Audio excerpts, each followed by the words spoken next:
Oh, 1111. Let me actually see if things are working just fine.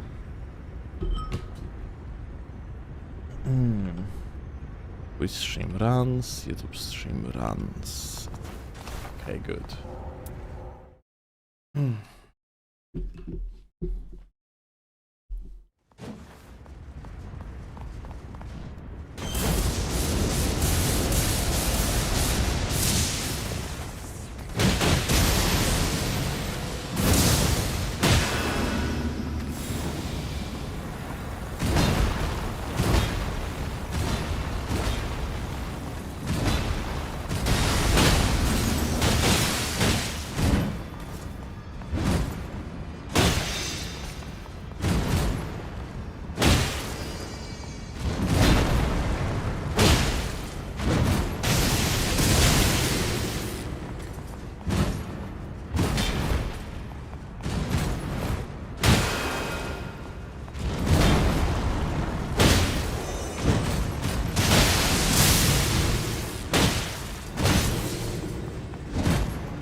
Yeah, Polo.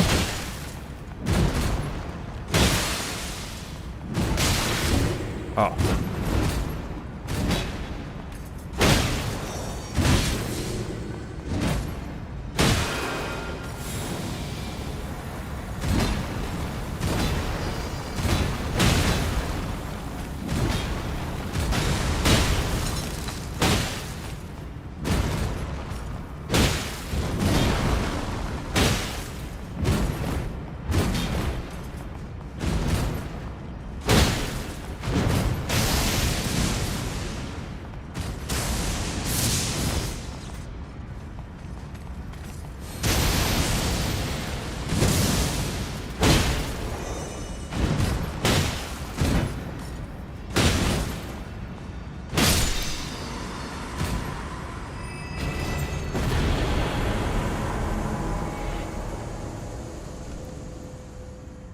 Well, anyway, yo, let me help you. Hi, Chaster, Polo, hello.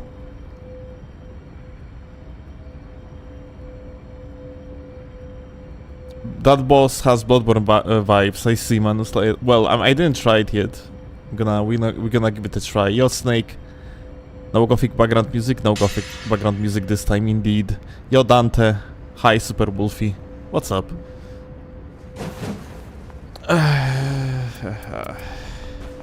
Dude, so since Deep of Night has like all the DLC bosses included into it now, I'm practicing like the DLC mobs, yeah? And holy fuck, what the fuck even? Like, they are ridiculous, man.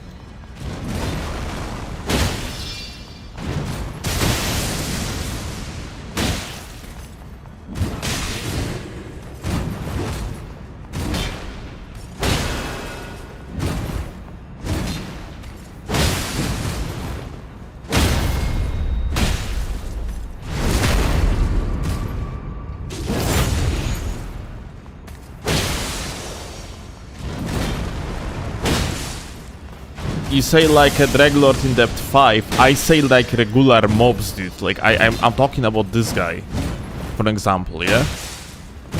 Like I'm practicing these boyos, like started practicing them.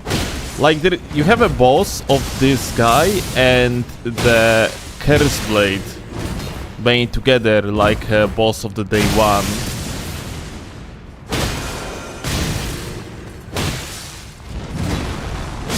Shit is kinda ridiculous.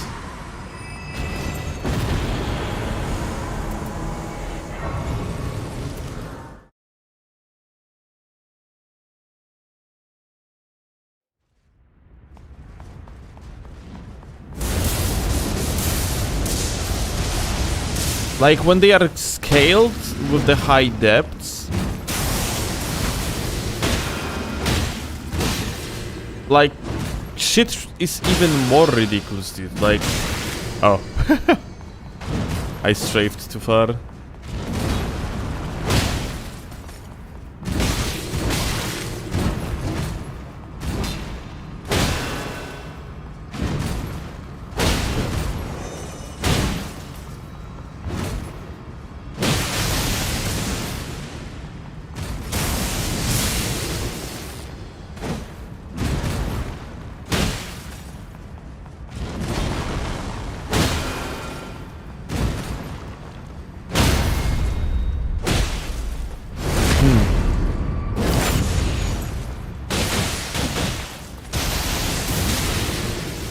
Did you say this goat was a fraud? Watching him.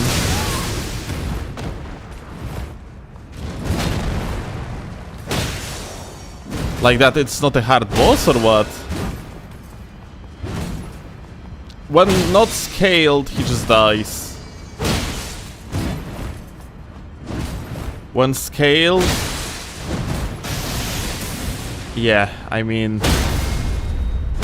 But like this guy is still like a very very manageable. It's just that like he's tanky as shit. It's not the boss version probably. Boss version and this one is the same. Oh. Okay, you have to actually...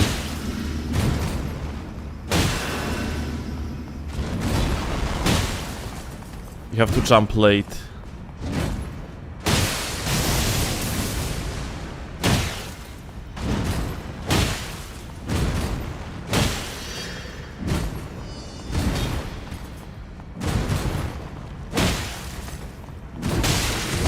Okay, this one cannot be strafed. And one hit means a double hit combo. Crazy. This like a... Okay, this one cannot be strafed on the first one that easily. That one can be jumped.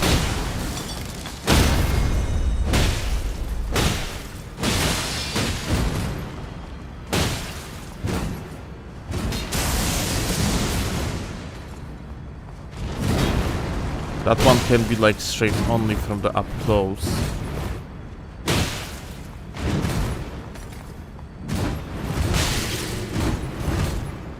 That last one can be strafed here. This one can be always strafed. And this one you have to be closer.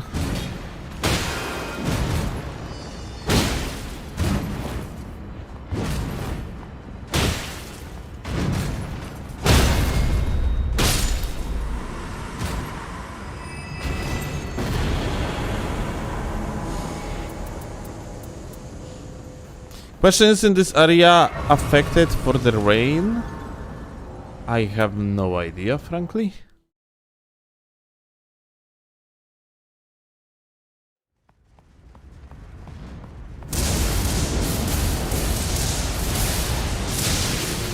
Oh, now I dodged. Interesting. I dodged too late. Like, maybe it's safer to just roll it instead of jumping over it.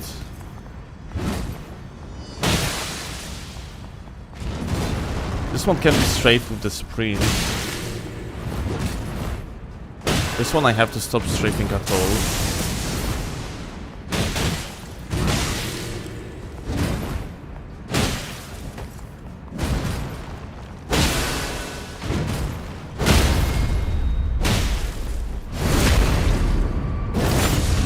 Like...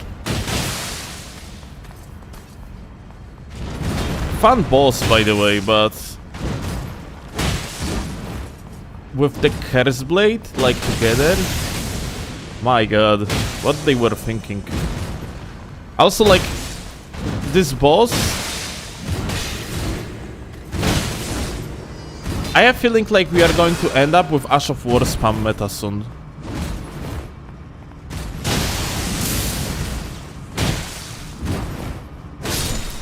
Because, like, the DLC enemies are just require you to have too much of a downtime when you're like fighting them without something that overwhelms them. Like Curse Blade, for example, you don't have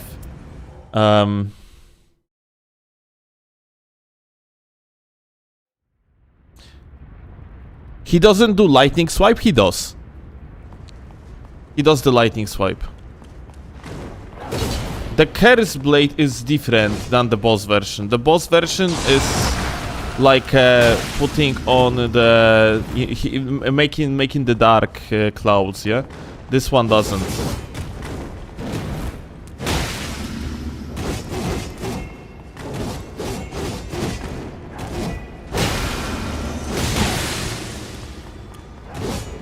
Like this guy in the normal mode it's mostly manageable because of its very low HP pool. But in the depth 5 scaling, that is not the case anymore.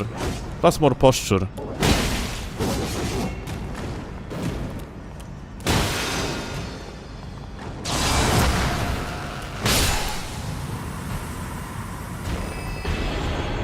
Like we can actually run like a simulation of the Curse Blade and Divine Beast on the depth 5 simulation. Let's see.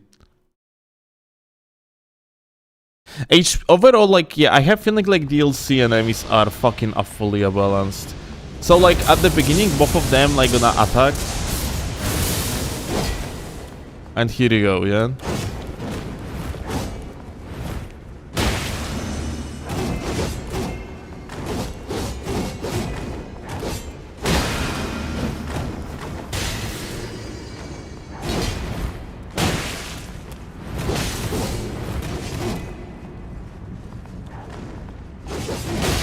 Oh.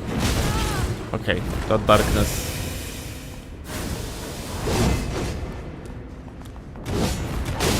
Ah, it's still fucking like attack.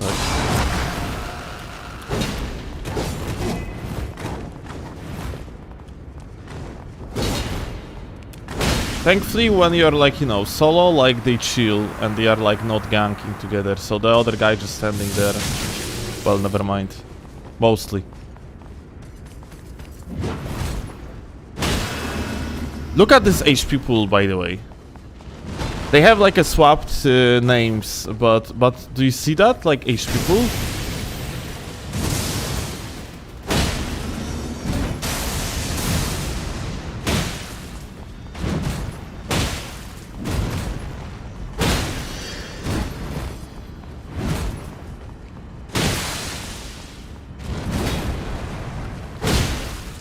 Like this is fucking, yeah, this is like depth 5 scaling.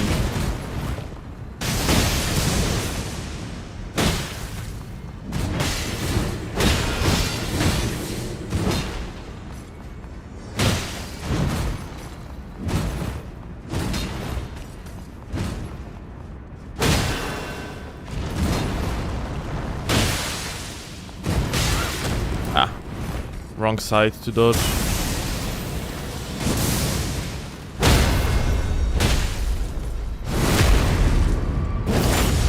Is day 1 boss? Yes, this is day 1 boss and it has scaling like that. It actually makes things even worse.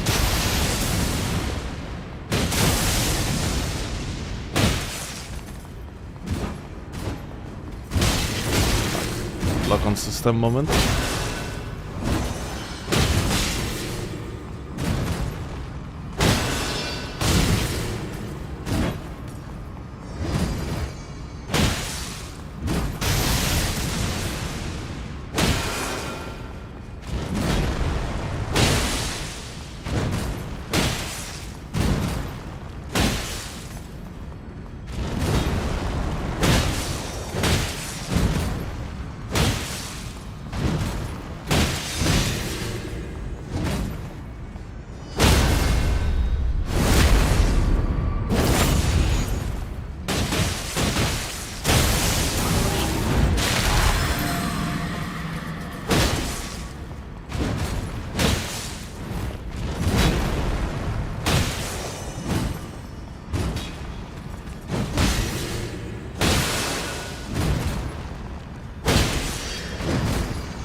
Okay, that one can't be straight like that. I have to be double dodged.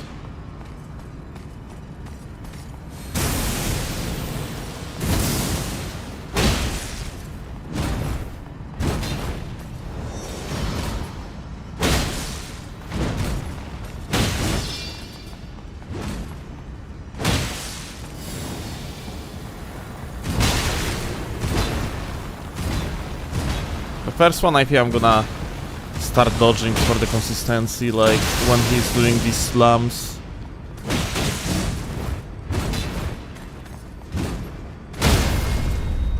Oh, interesting. I somehow like got my dodge queued. God damn it.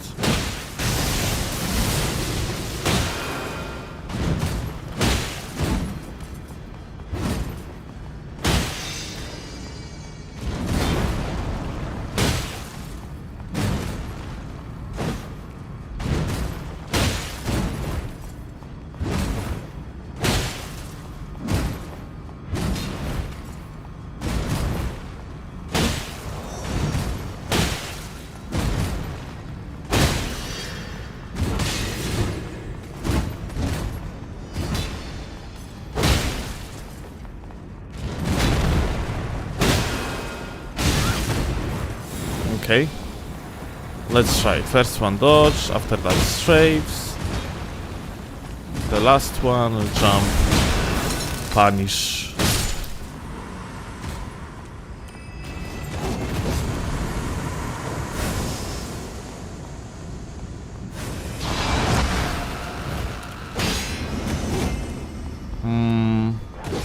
He's doing triple now, quadruple now, and that can be punished with the charge R2 like outspace, but I was a little bit out of the range. Maybe like running attacks are not bad against this guy, because technically he doesn't have like a much of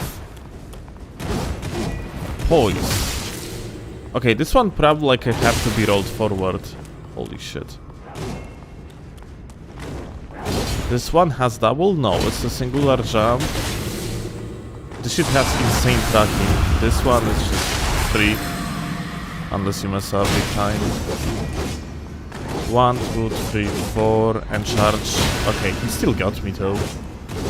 Was too close. This? Okay, it's not double. This is double and...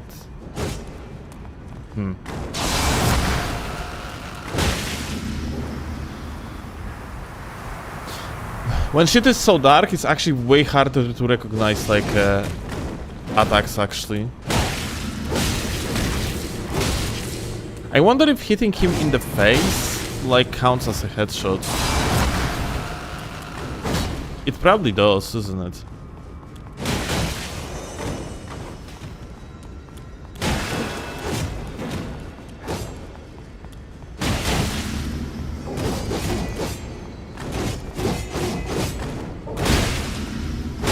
Yeah, okay, you can actually duck beneath his attack because of the charge R2 animation of the fists. Dude, I gotta have to spend so much time like practicing this guy. Like, he is gonna be such a pain in the high depths.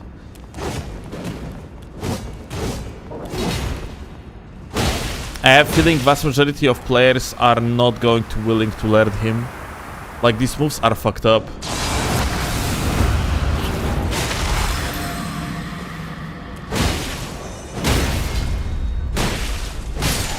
Like, normally on the low depths, you just like stagger him, yeah? But on the depth 5 scaling, it's just not going to happen.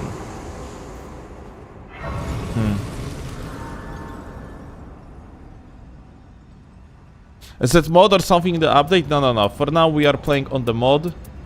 I am practicing DLC bosses since they are now in the deep of night. And we're gonna start... He sucked in Elden Ring 2. In Elden Ring, my dude, you can just crouch beneath his spins, which...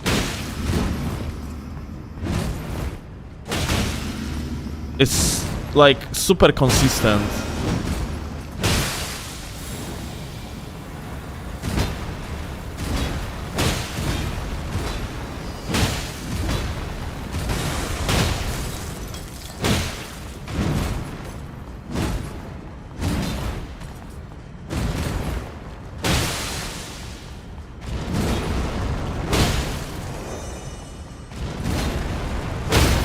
The same attacks in the row.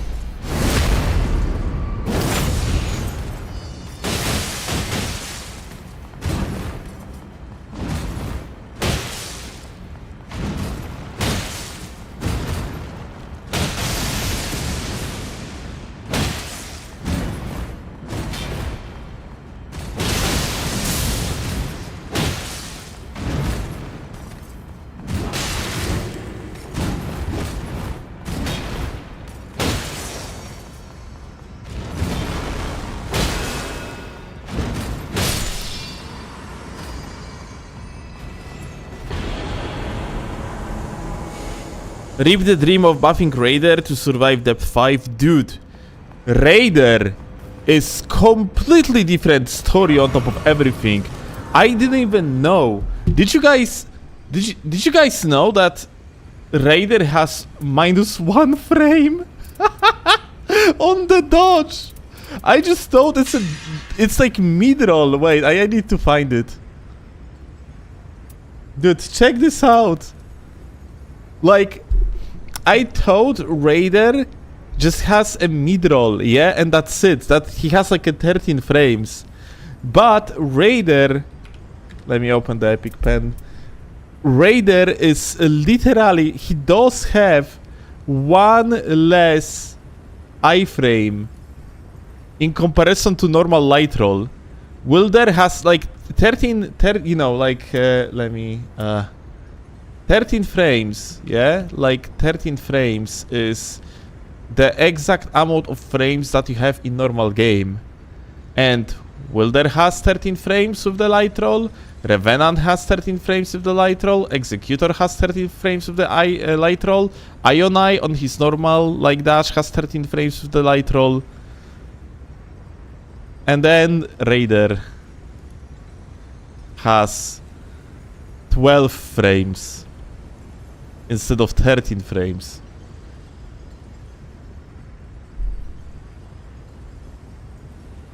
Yeah, like Raider doesn't have as many iframes aside from having like shorter dodge like other characters.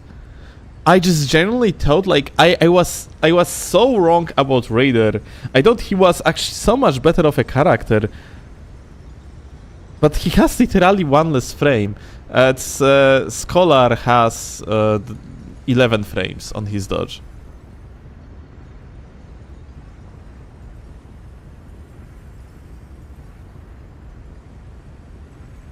Yeah, Undertaker's normal dodge is 13 frames, whereas what's interesting that I didn't know, the trace dodge of Undertaker is 11 frames instead of 13, but it has 5 recovery frames instead of 7, and it's much longer. Which is interesting. But yeah, like, I didn't know that. I didn't know that's the case. That, like, Raider literally has less iframes.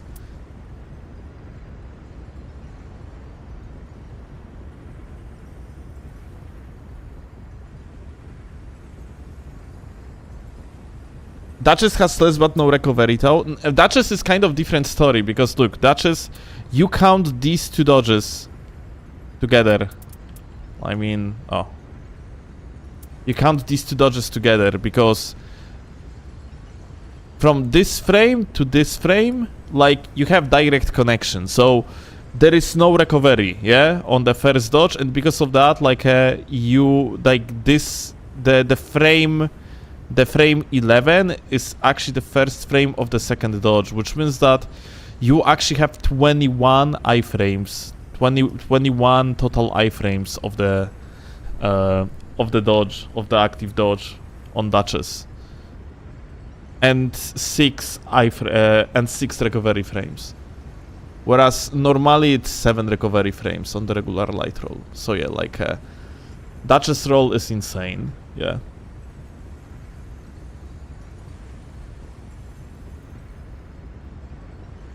Actually, I just realized that Scholar has 1 less frame of the recovery too.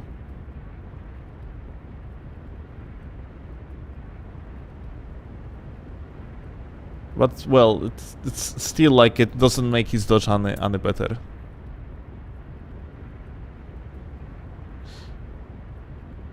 Raider has 9 frames? What the fuck? Wait, what? Oh my god, I didn't even pay attention to it.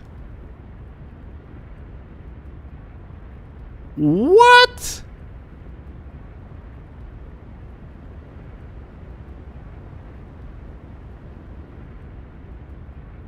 Oh my god.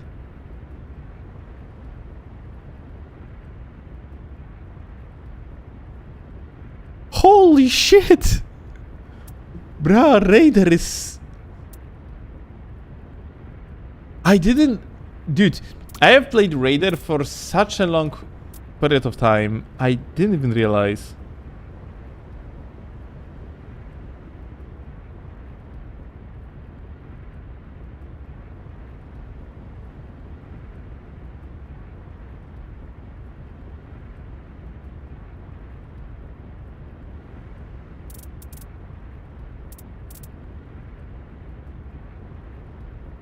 This is unbelievable, dude.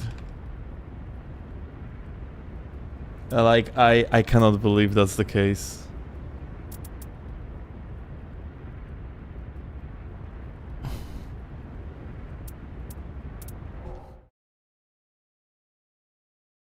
Why don't you give a try to Raider here on the practice? Okay.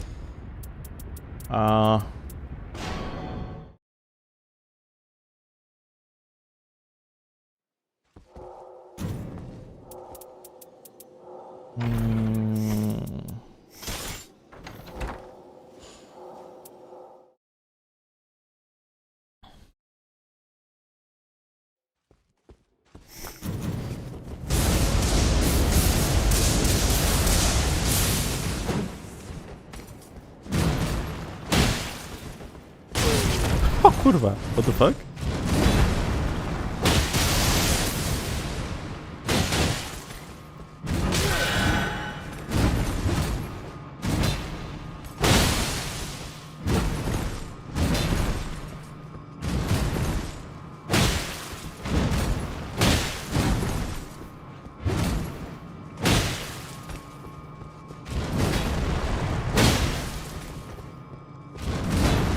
Raider is lovely because of his like endurance, dude. Like this is... Oh shit. This is for the doubt, like amazing thing.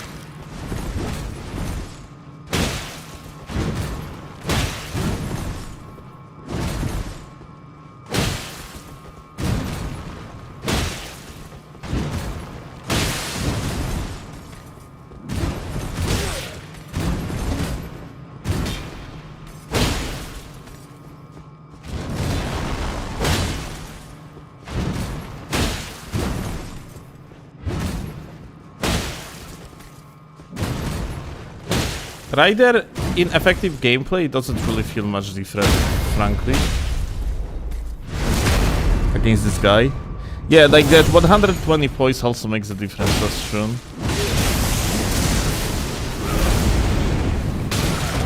Lol.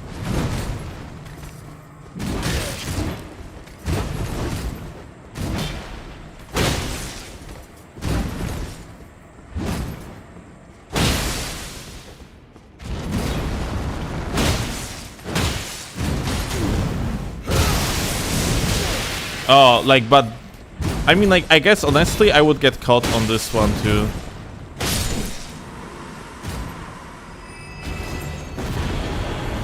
No poise break for so long. Yep, that's depth 5. I mean, like, okay, you know what?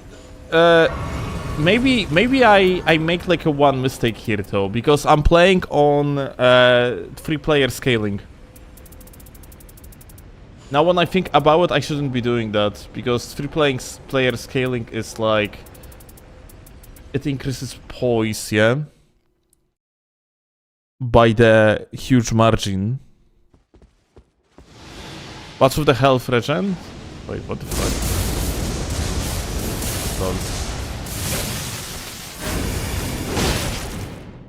All mistakes were made. Yeah, it's mod for practice. So like... I have like every single time I'm gonna get hit, like I have instant regeneration.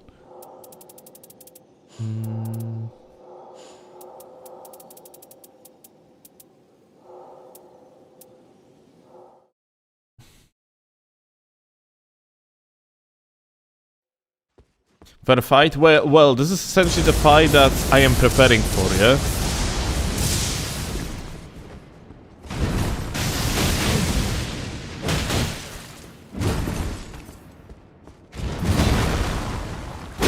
Dodge it.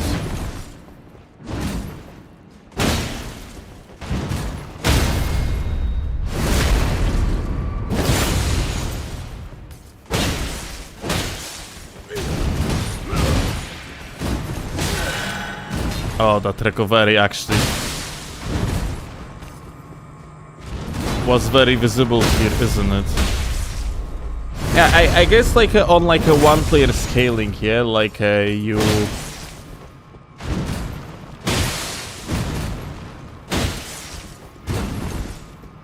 just like at least poise break him, yeah?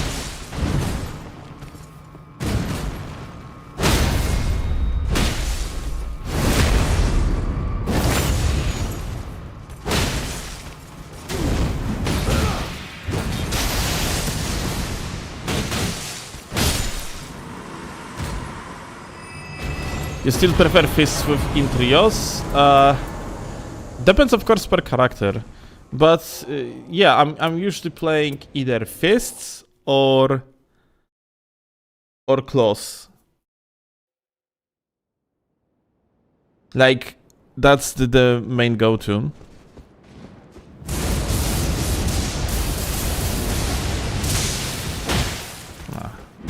I jumped too late.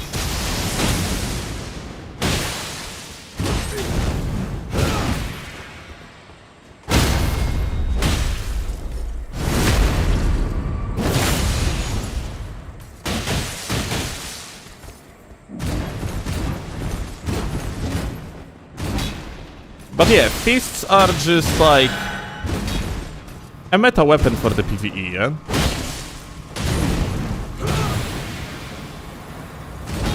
Same tier of fun like Shamshir, let's say, yeah?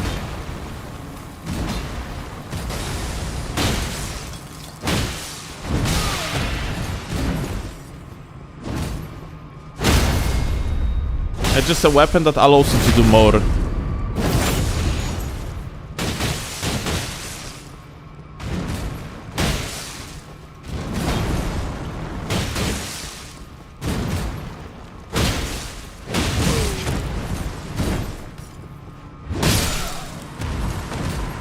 Right.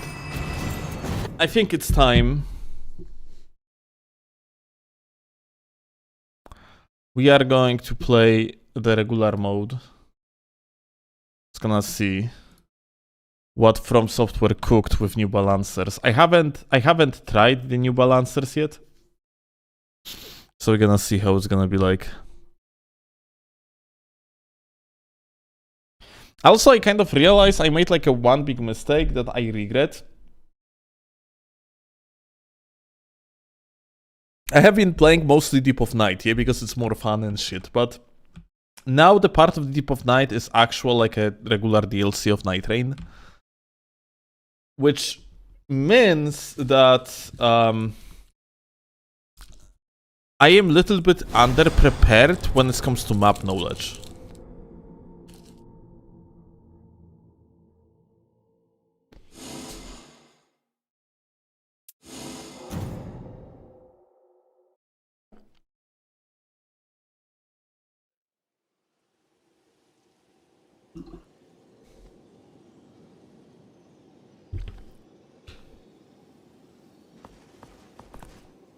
I don't like how the dash attack transitions into normal light in Nightreign. How does it transition?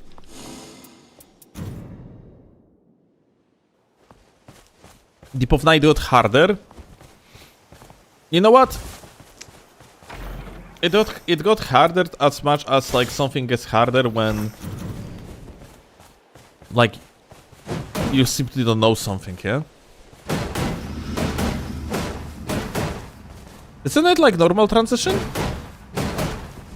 It transitions into second attack in the swing. I think there are much worse things in Nightreign. Like for example, scythes are fucked in Nightreign. Because scythes, after a roll attack,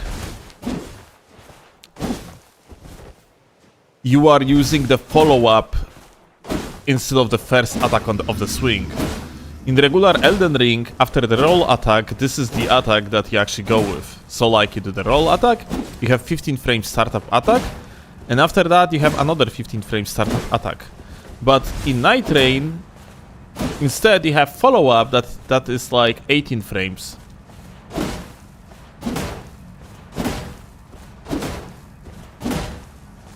And that's like, it's pretty bad, yeah? Like, because of that, it's much better to like block cancel and turn around instead of actually doing like regular follow-up. Yeah, like scythes in Nightreign are, just because of that one change, they are like much worse. And I wonder why they even went with this change. Doesn't really make much sense to me, if I'm being honest.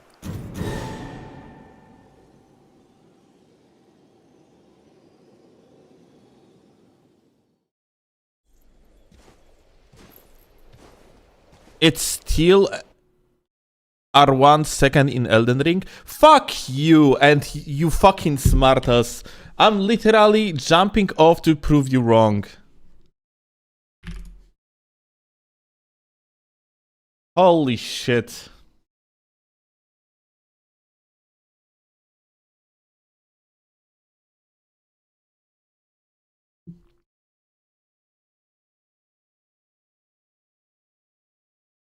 Like, god fucking damn it, dude. I hope you are not wrong. You are wrong, because I fucking play sides all the time.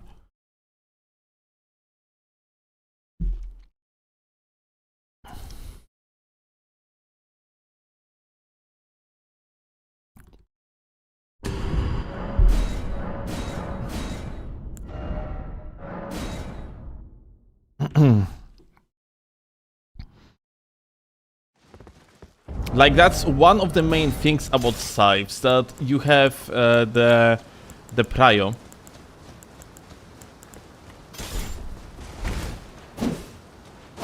Here you go.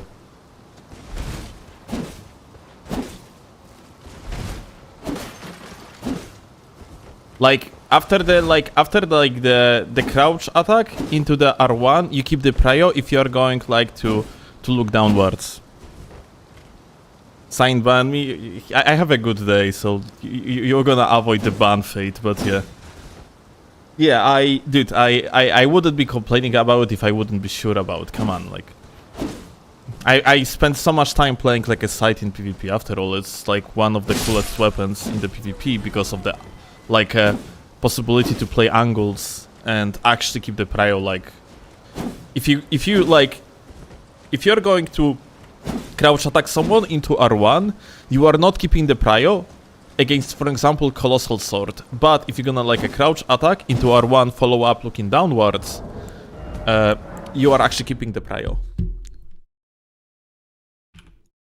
Because like it's a matter of literally one frame on the setup.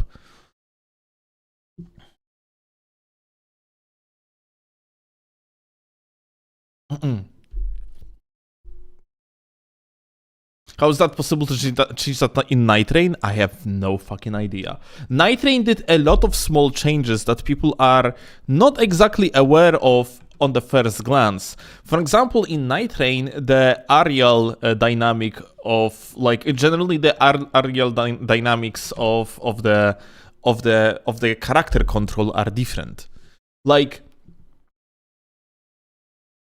jumps in regular Nightreign are way more stiff.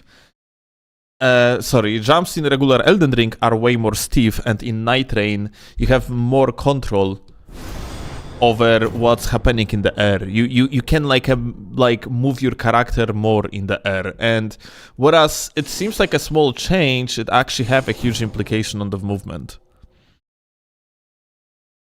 Like, Nightreign is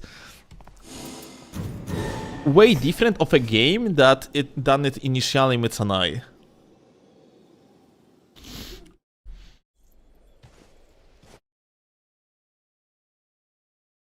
Have you noticed how running R2 with rapiers can... Oh shit. Can link into the lights much faster? No, I didn't, frankly.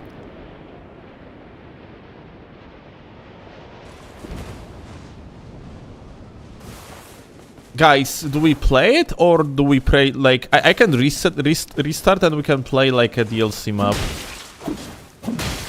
Maybe it would be a good idea to play DLC map to just like a practice. Holy shit, things dying so fast. Yeah, I think, you know what, I'm gonna reset. And we're gonna play DLC map.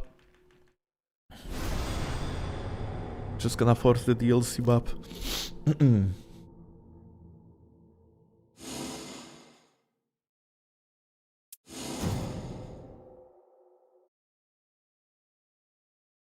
Do you know the DLC map well by now? No, no, I don't. That's a problem since I was playing still like a mostly I was mostly playing the Deep of Night that didn't have DLC stuff in it. My knowledge about DLC map is subpar. It actually could be much better. Like, that was one of the biggest mistakes I have made.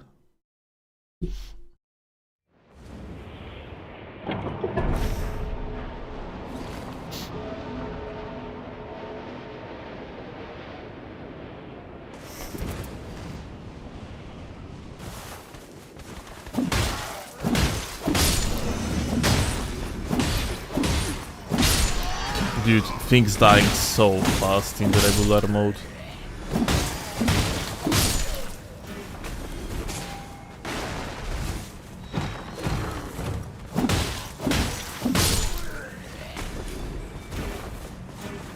There is no invaders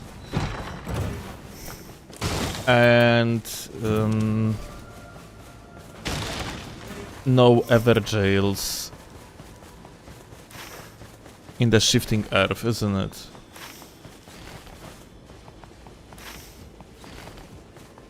Well, that's kind of unfortunate.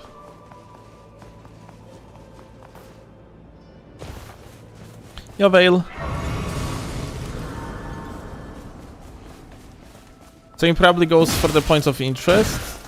A little bit more. Oh, dude, I would die if that would be like a...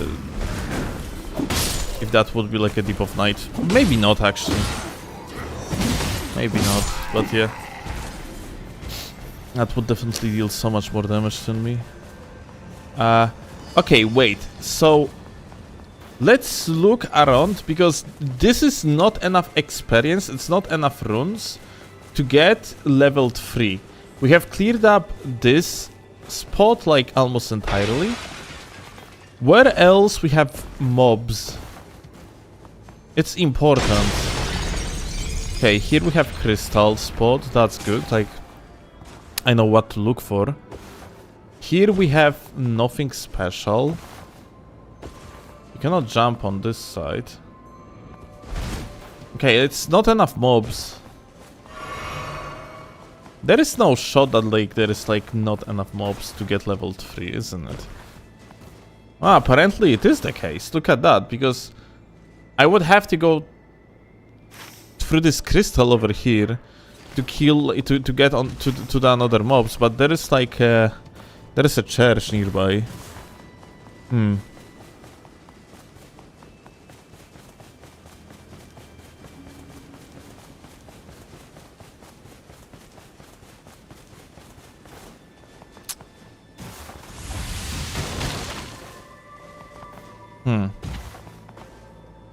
No enemies here.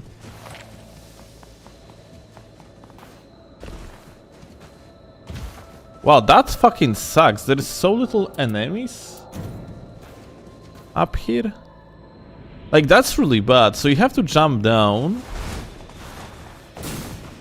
You have to jump down and what? Here below, you have just a little bit of Votos.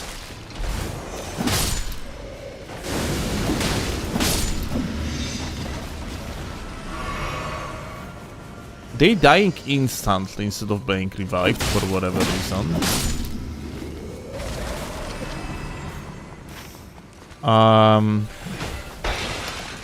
And what? You have a church nearby.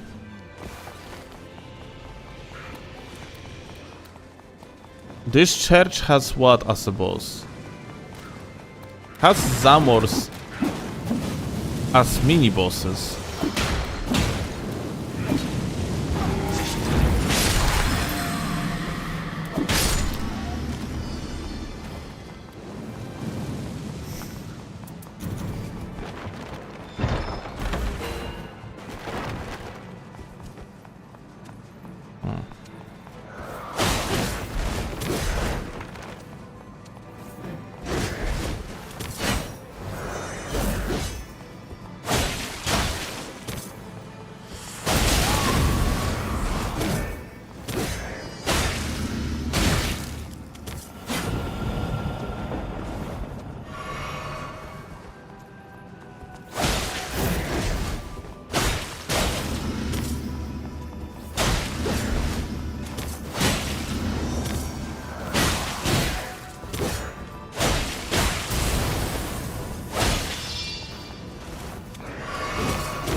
Aha.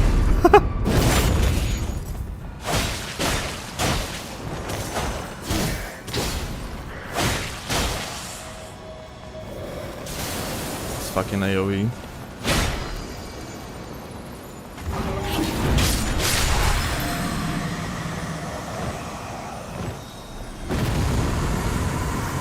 Old strategist.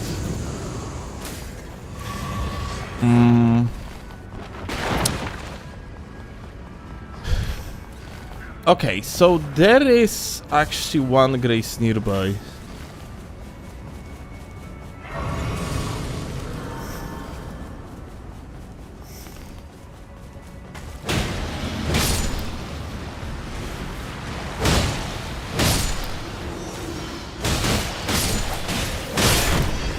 Why these guys are dying instantly?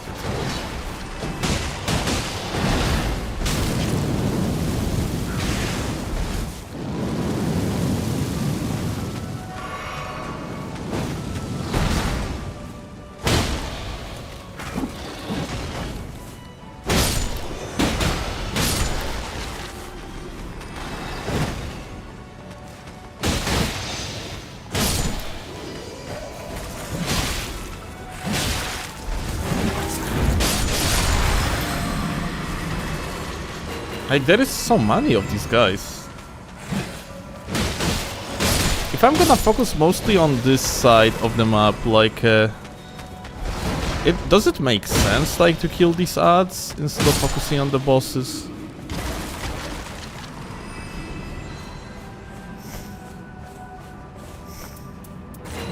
Why does it keep dying instantly? No, no, no. I mean, like, those are living in living in death. And usually, like, living in death, like, unless you have, like, a holy type of weapon with particular Rush of War, they are not dying instantly. You actually have to, like, to finish them off. That's what I'm asking. Why they are not dying instantly. That's the question I'm pondering. Also, I wonder if this location has a boss or something.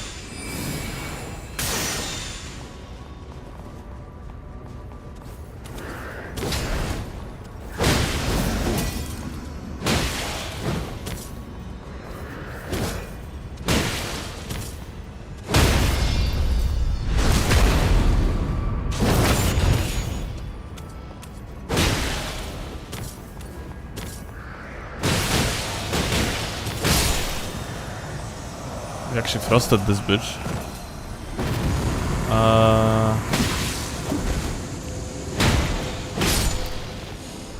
Madness produces a frenzied burst. Okay, that's... Huh. Well, there is something below. I think I know this. Let's see. Okay, so there is gonna be a boss that's probably gonna be snail. Yeah, it is a snail.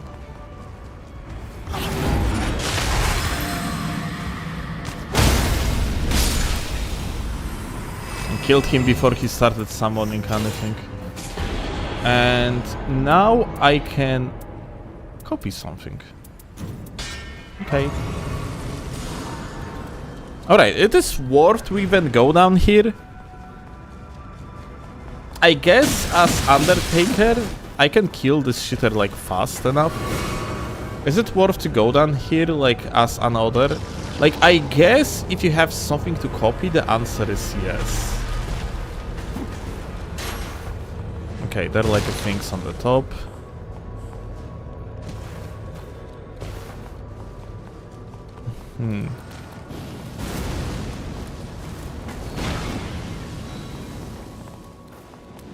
Guarding.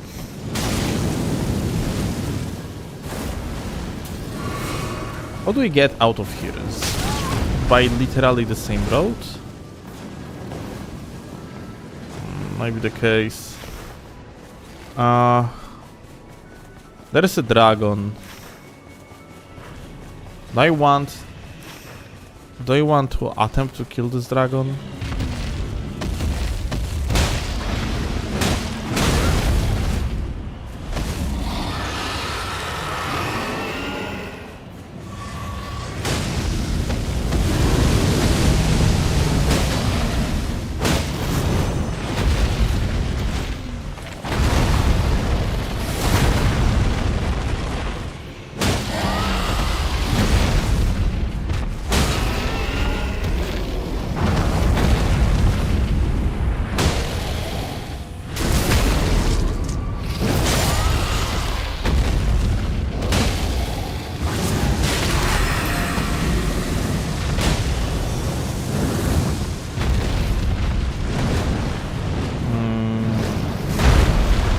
Okay. That jump doesn't have AoE on the feet.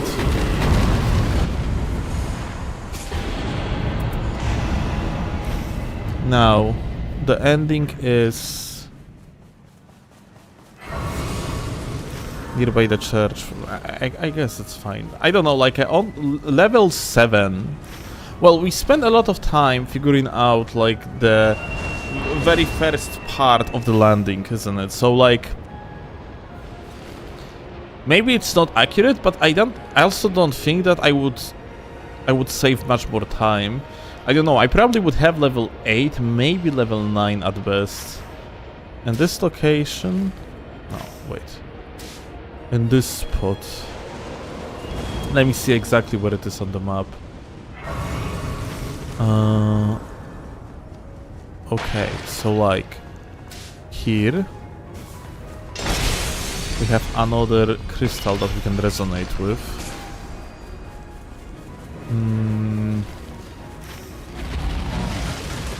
There is a field boss. I fell off the crystal and because of that I couldn't dodge. Thank you, video game.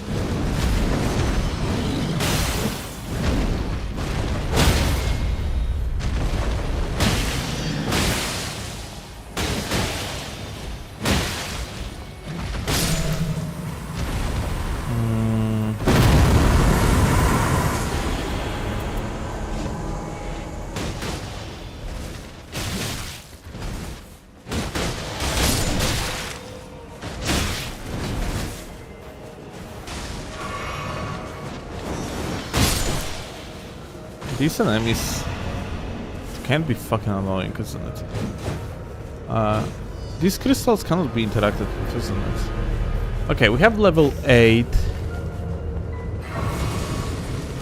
And nothing more I can do here, I guess. I can just like run through the crystal. Maybe I will have time to get Marika's church.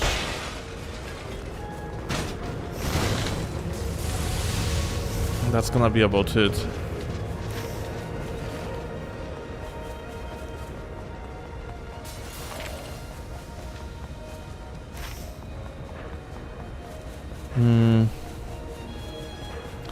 Somewhere here was a field boss. Not sure exactly where.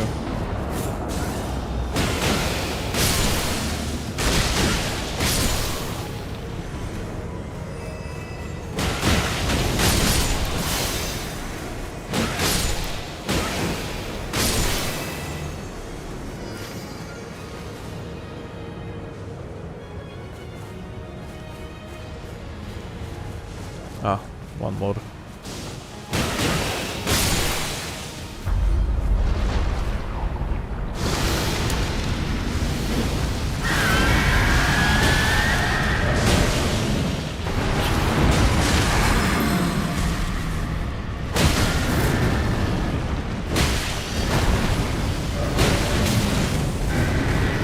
They initially always attack together. After that they split.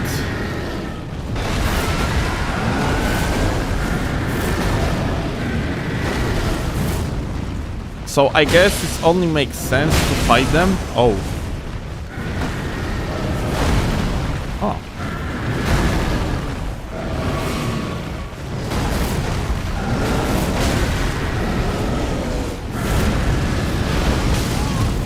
Are they like attacking together like for way longer than I initially thought, or I just have terrible RNG?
Interesting.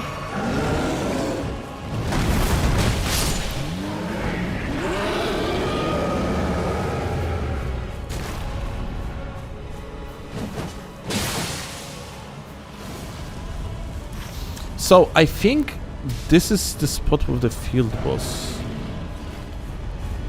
But no, wait. Somewhere here was a field boss. I'm not exactly sure where though. Well, now we are actually gonna see the map.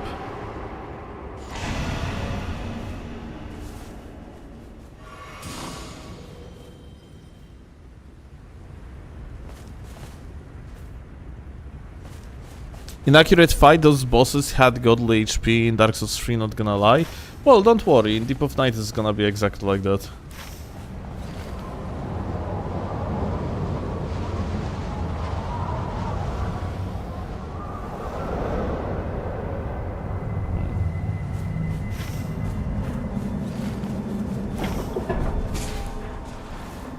Oh, okay, okay, I was mistaken. It's when like the first day ends here, then on the north you have the field boss. Where we are like, where we have finished, we have two field bosses. One's gonna be up here and one below. Probably. Let me see. No, wait, one is below here. Ah, fuck, okay, okay. That's, I'm still mixing up like spots on this map.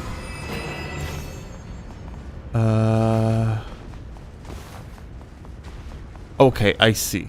Alright, there is Leonite and there's gonna be one more boss.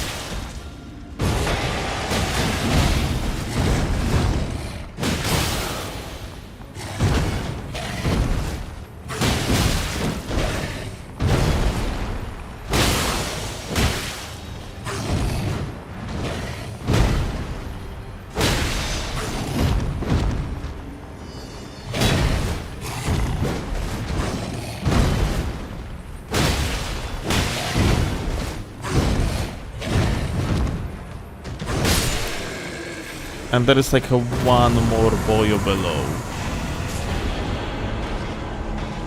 Crystal though? It says there is a crystal.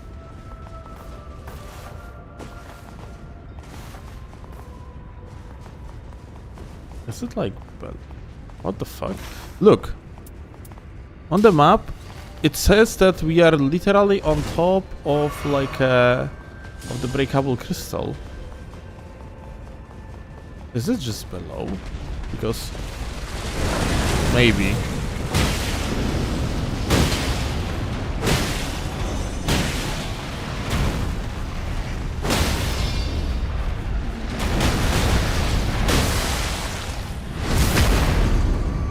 Have you already found the balancers? No, not yet.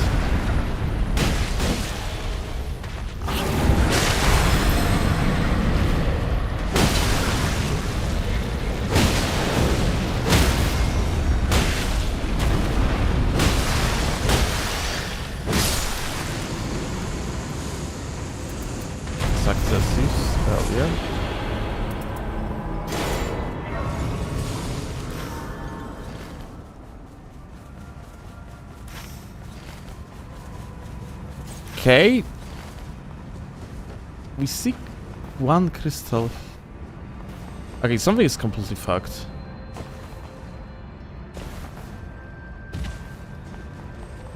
We're lacking like a one crystal apparently.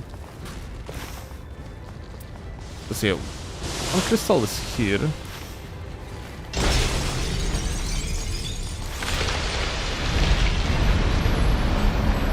That broke completely?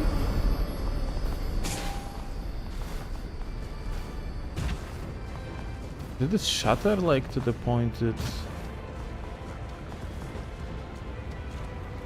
huh.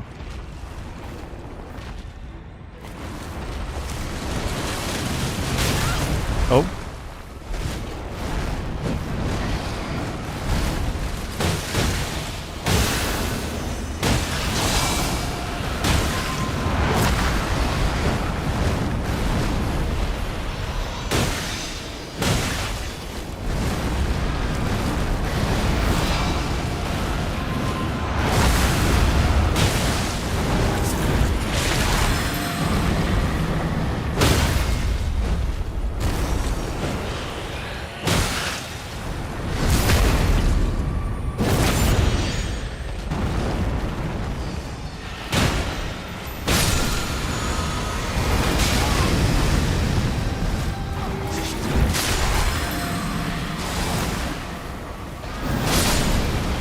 I have nothing to say.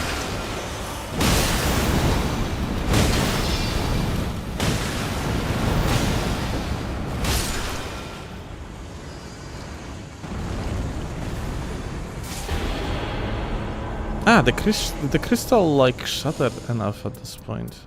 Under successives. Okay.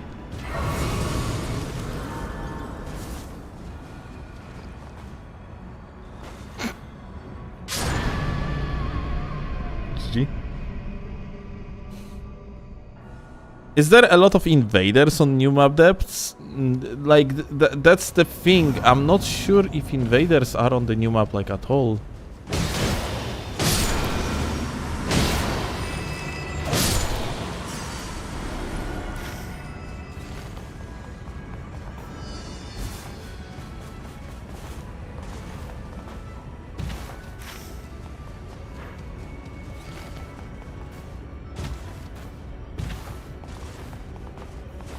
People say there are. If we have like invaders, then yeah, like it's time to swap to the invaders relic for the Deep of Night because it's more consistent.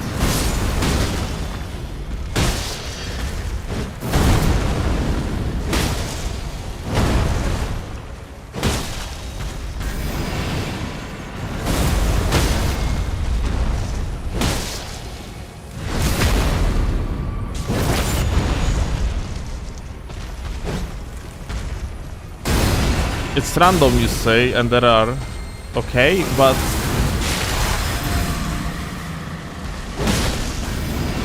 it's random in normals. It's not gonna be random in Deep of Night.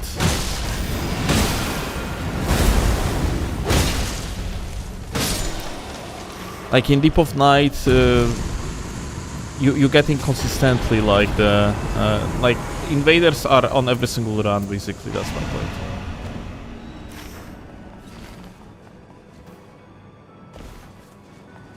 I drop down here?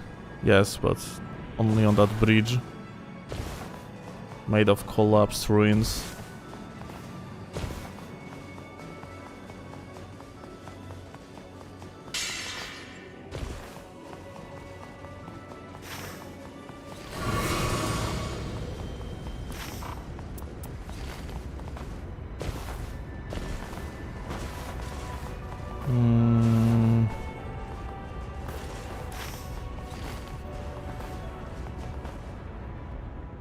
Okay, this is the way. I was looking to the path to the big crystal.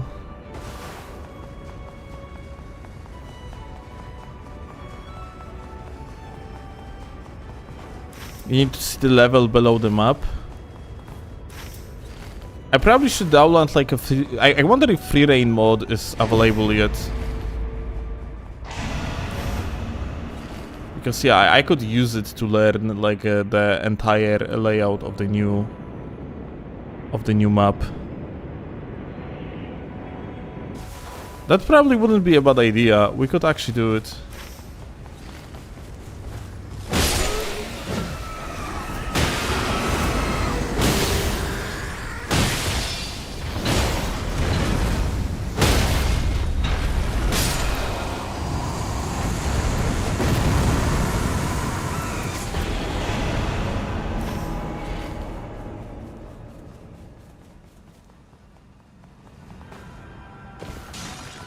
These boyos, all of them dropping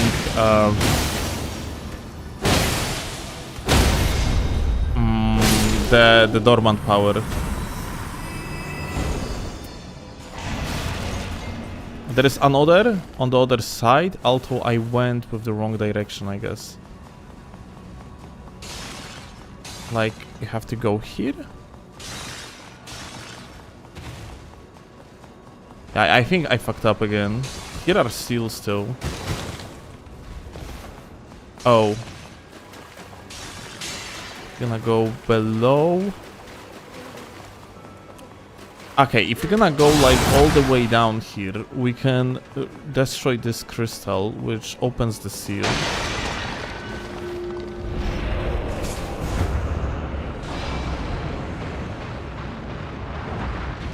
We can kill the Skipper. There's apparently some rewards that I didn't pay attention to, like the doors like open, sealed doors open like below.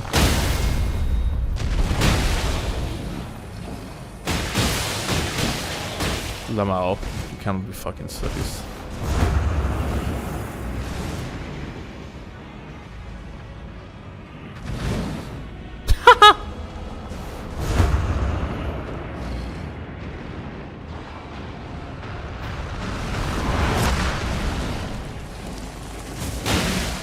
Noted, do not open this shit too early.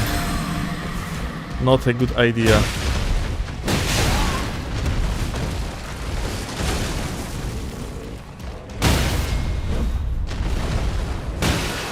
Okay, wait, I have to just mash him.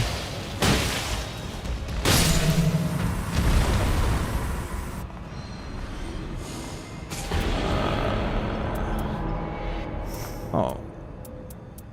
Damage negation at full HP. Yeah, that's good. Jail meta dead. In jail meta might be actually dead. Yeah. Oh, and there is 3 Sentinel. Draconic even.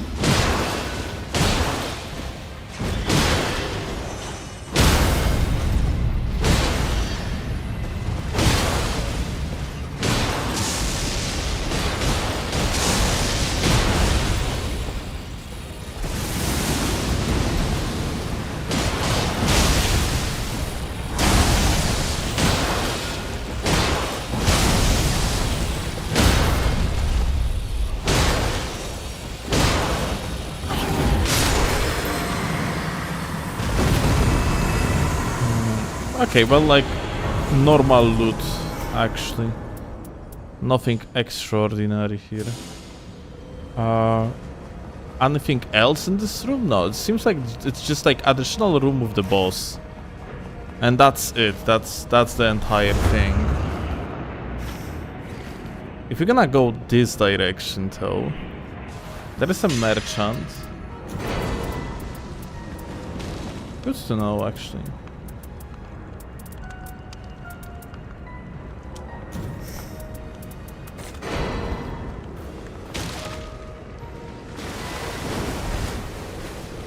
Wait, there was something up here? Ah, okay, just a light. There is a Marika's church.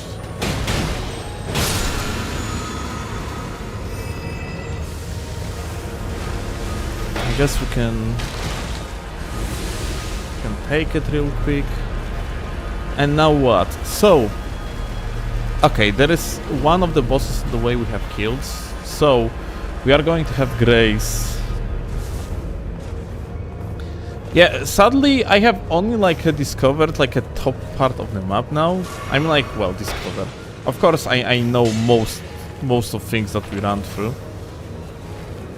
I'm just not exactly super good at recognizing parts of these places because no experience.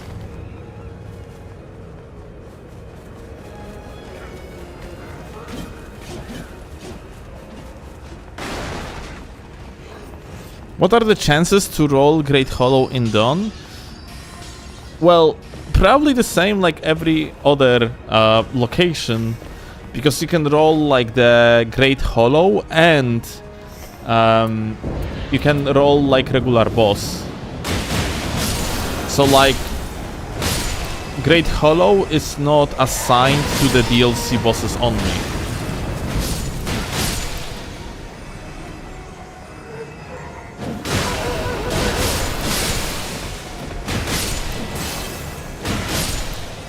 Still, existence of Dawn, yeah, like since you do not know ahead of time if you have the shattering, earth shattering like happening in Dawn or not, then like running Everjade relics is just a waste of a slot.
Like, frankly, if I think about it,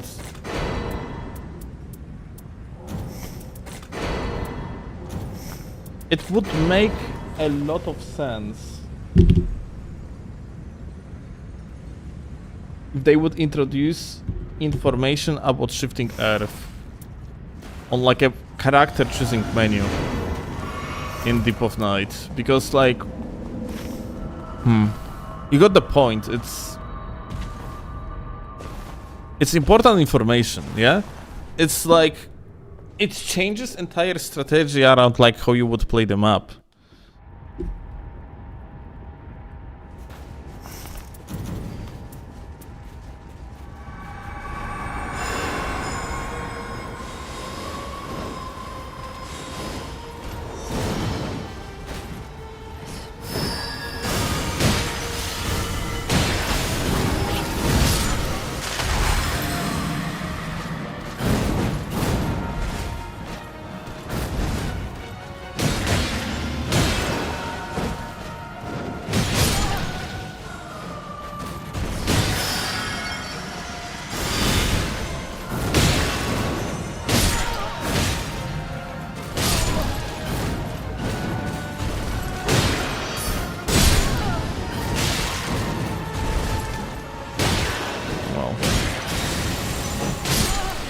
That shit starts normally.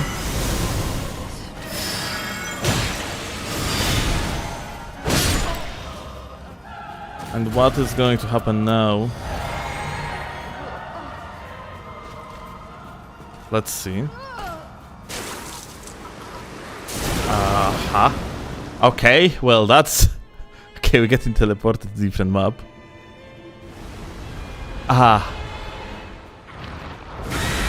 Aha, Dreglords 2-0.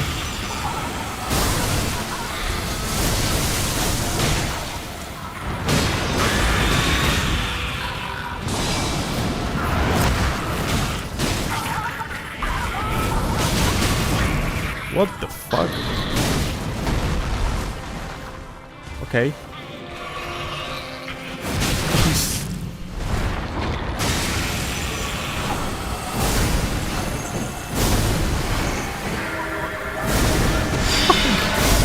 The good thing I activated ability to lower like damage.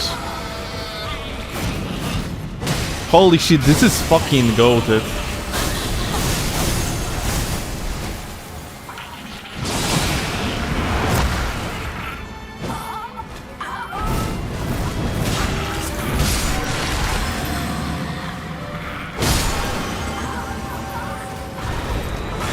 Do they like regenerate HP? Like, I have feeling like I took more HP from them. What the fuck? Oh my god, what the fuck is this? Holy shit!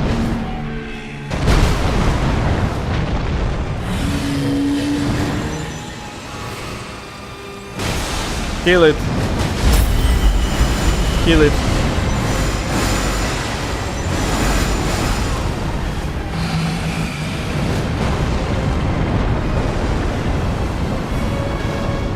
What the fuck? Did I dodge it? I don't know if I dodge it. It's too big.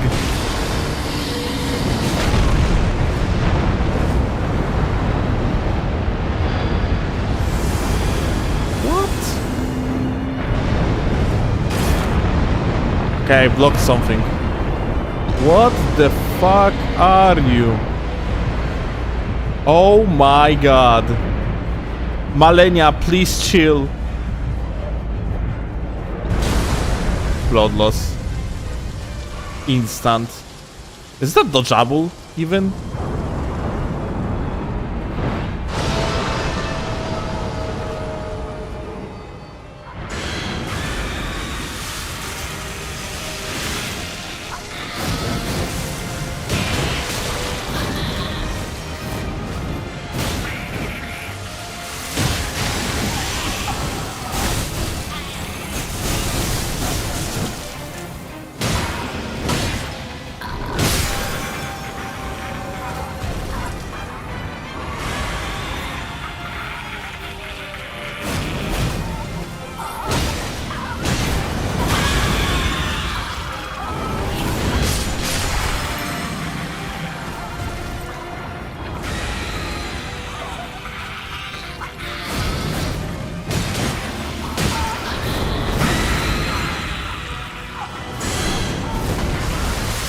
when something is down,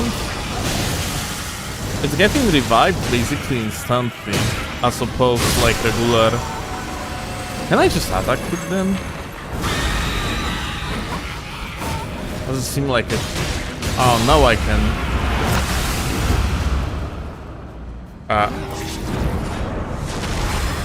And again,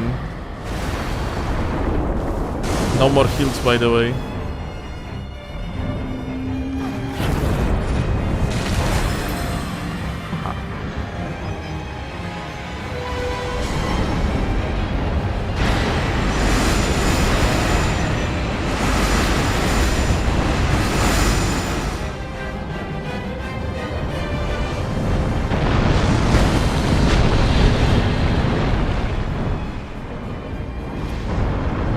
What is... They're like boons. Okay. Can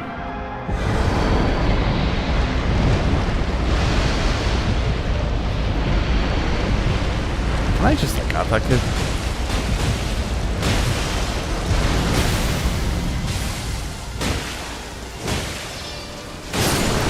Okay. Well, I did something.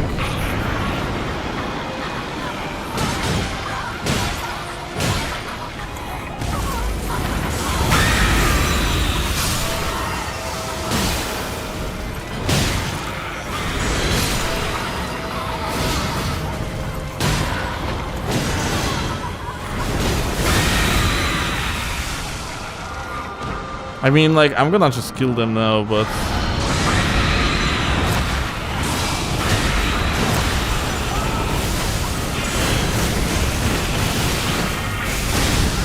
I frankly have no idea what the fuck happened here.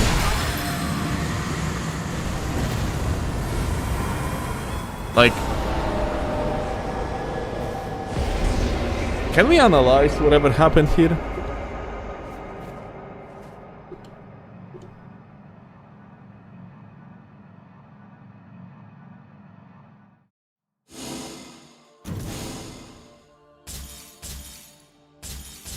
Give me a second.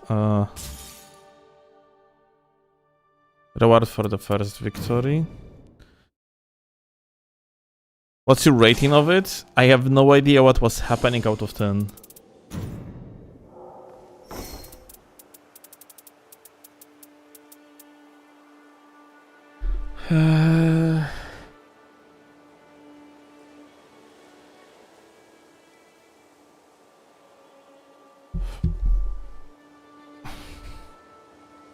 This shit is good. It's like 20, you have 20% as far as I know, that occasionally nullifying attacks when damage negation is lowered. Like damage negation is lowered can be, for example, negative effect on your Deep of Night relics. Alright, let's see. I'm really curious.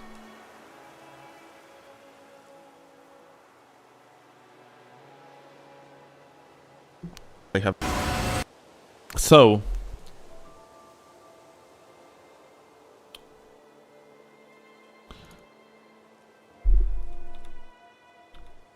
Let me actually see the... Okay, so the boss starts after like the initial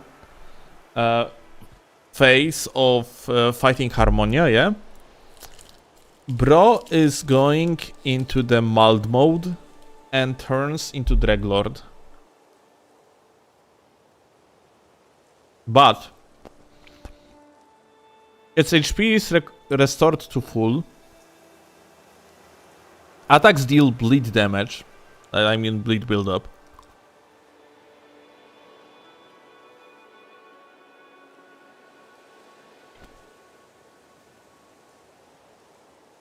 They gang together, but they seem to bleed themselves. Wilder can be actually a good character here.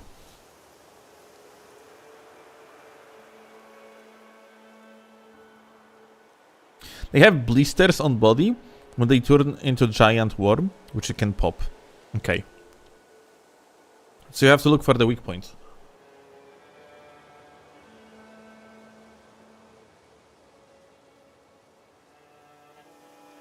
This grab is delayed, similarly to Omen grab.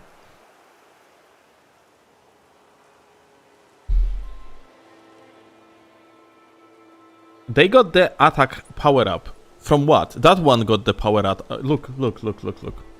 What is this? Why this guy had like a power attack power up? Why this guy has attack power up?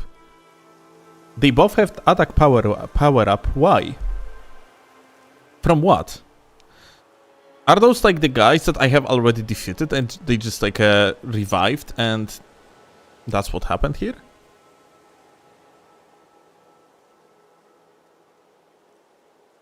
Now the big bitch appears.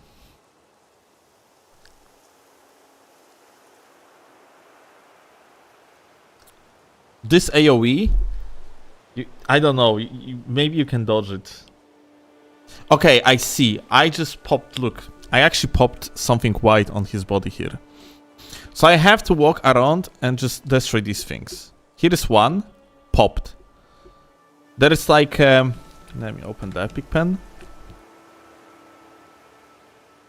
I wonder if that's like if that's not a work for the Ion-Eye. There is something that they have like a white parts here.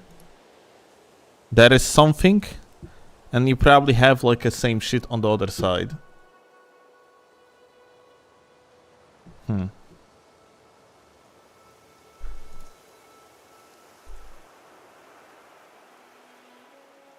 He sends down the AoE bullshittery. In normal fight, you just block it. But here he's doing that multiple times.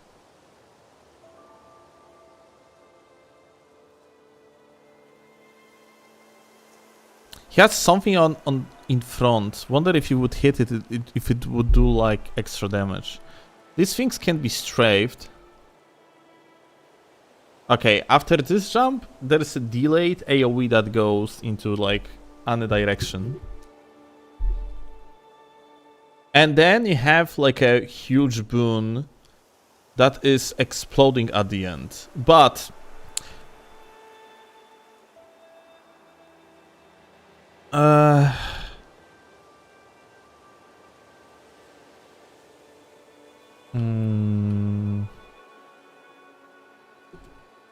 I don't have bleed build-up, so I'm too far. When you're up close, like it builds up, bleed build-up on you. When is exactly a moment of explosion?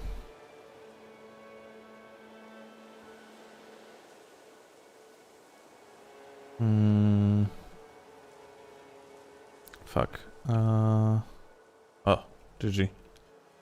Wow. That's well played still. Okay, anyway.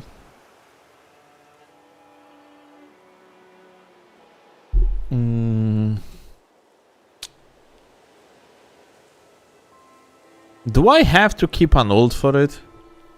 That would be pretty fucked if you would have to actually keep an ult for it. Like, I do not see any visual cue distinct enough that would tell you that, hey, this is the moment when you have to iframe. Because, like, goes out.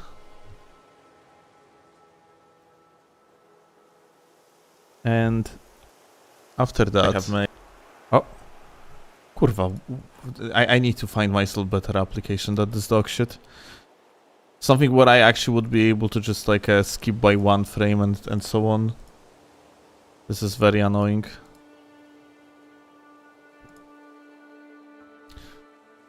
I'm looking like currently at any sort of the information on the screen that could tell you when you're supposed to dodge, but yeah.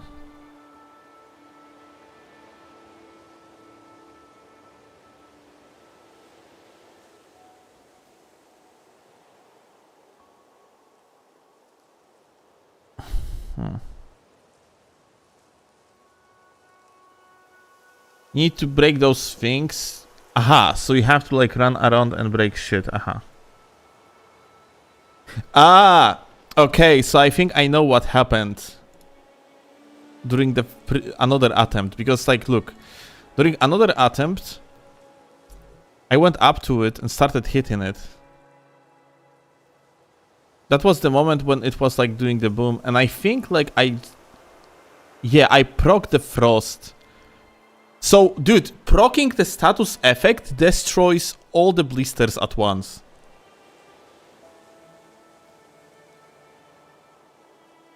So, probably, like, bleed is working the same. We were lucky to have frost. That's the reason, because, like, I didn't realize you have these blisters, yeah? Like, you have here, like, they are, like, a red. Let's see if they are going to pop after, like, frost being applied. Or maybe not. Maybe it's just damage? Because frost was applied earlier. That was the moment of applying frost.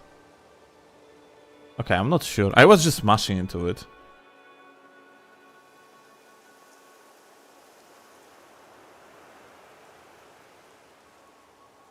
So I just brute force it. I just fucking brute forced it, dude. That's fucking so me. That's so me, my dude.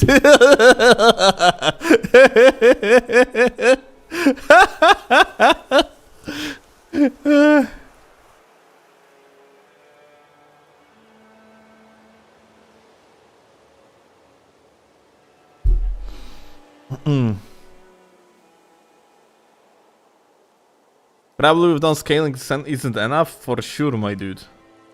It's for sure isn't enough. I am unironically scared of playing Deep of Night. We have played with Chloe yesterday.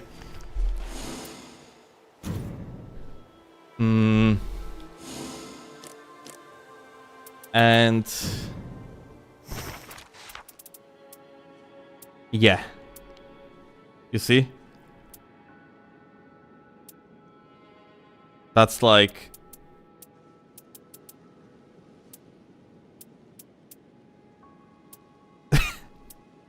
we didn't have like a great run, to say the very least. I went like I was like I was 7,500 points. Now we are at the beginning of depth 5, and I'm pretty sure I'm gonna follow depth 5, just like learning like a new Deep of Night.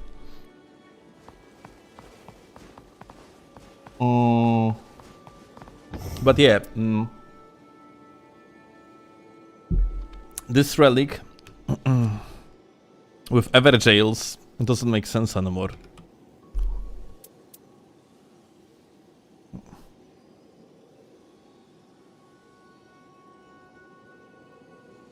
Playing against EVERDARK Balancers is GG, it's like playing against EVERDARK Gladius. Well, EVERDARK Gladius means that if you pick Ionai, you are kind of on like an equal field. I'm not sure about these guys though. I'm really not sure about these guys. Like the EVERDARK Balancers or on Deep of Night, I am genuinely scared of approaching it. I don't think that you can do much. I don't know, like maybe but yeah, Wilder seems solid.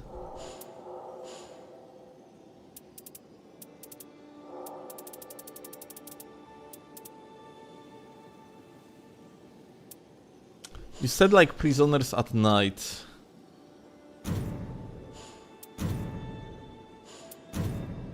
Actually happened on that ever jail. What I have one with ult auto charge, that's cool.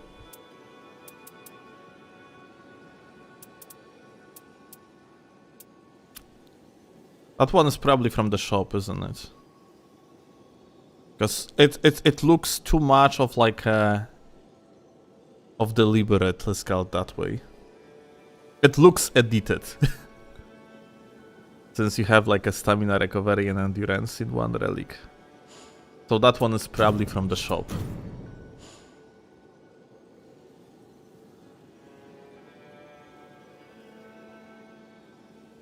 I think with Ionai can be easier to pop the flowers of the warm body. Yeah, probably. I guess we're gonna try Ionai. Sorry, we're gonna try Wilder. But I'm gonna swap this relic to something else.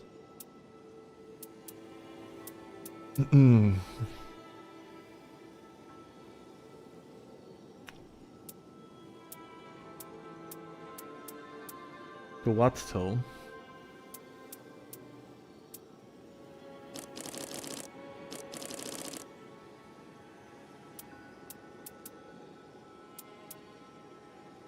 I just realized that we got fists, despite fists being only on like the Deep of Night relic. So we just got lucky with these fists in the previous run.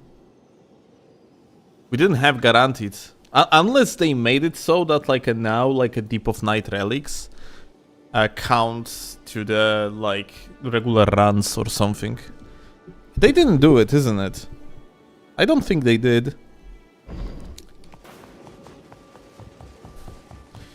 Like these relics would be displayed here. Yeah, okay, no. They don't, like, yeah. They don't.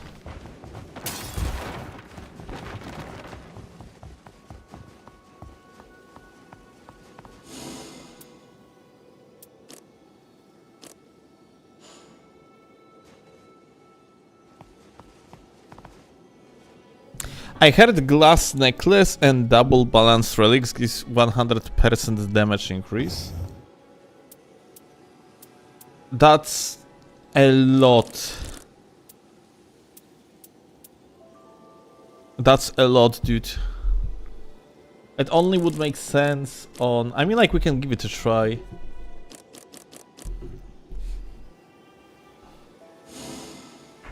We need double red and blue, or what?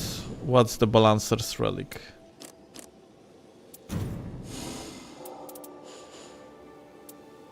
Because, yeah, like, glass is yellow.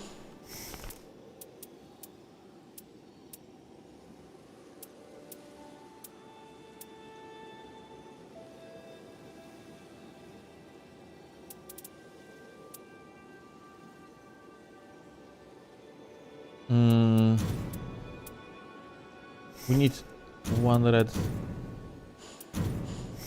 Cannot even do it, isn't it?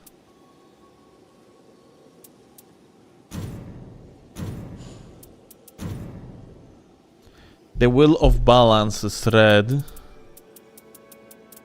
And the other one is what? And the other one is blue. We need red, blue, and yellow.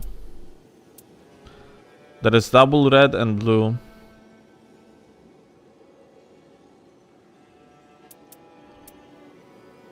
We don't have red, blue, and yellow.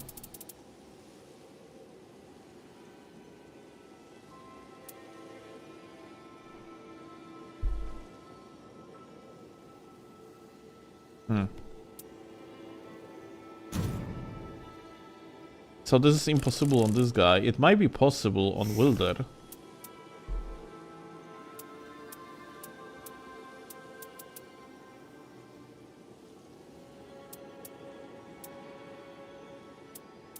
No, not even.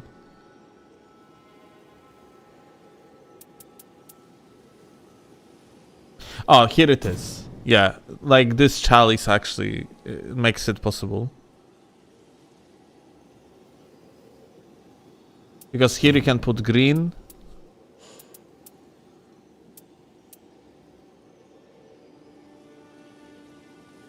Blue, red, and green. Ah, it was green, not yellow. Okay, yeah, okay.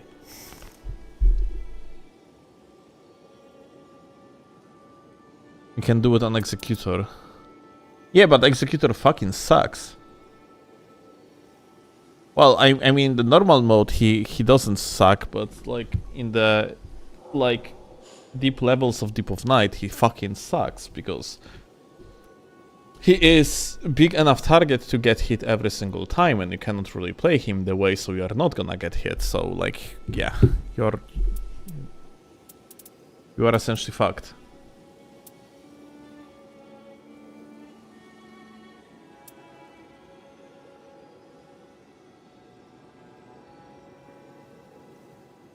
Hmm.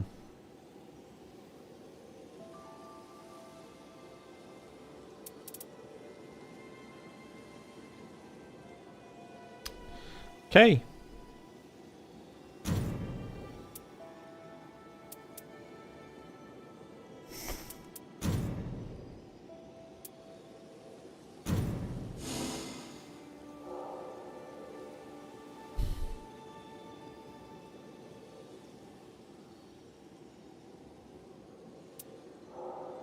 Skill builds are basically caster builds. You know what? I think that's gonna be like the direction of the meta. Funnily enough. I think this is the direction into which we are gonna go towards.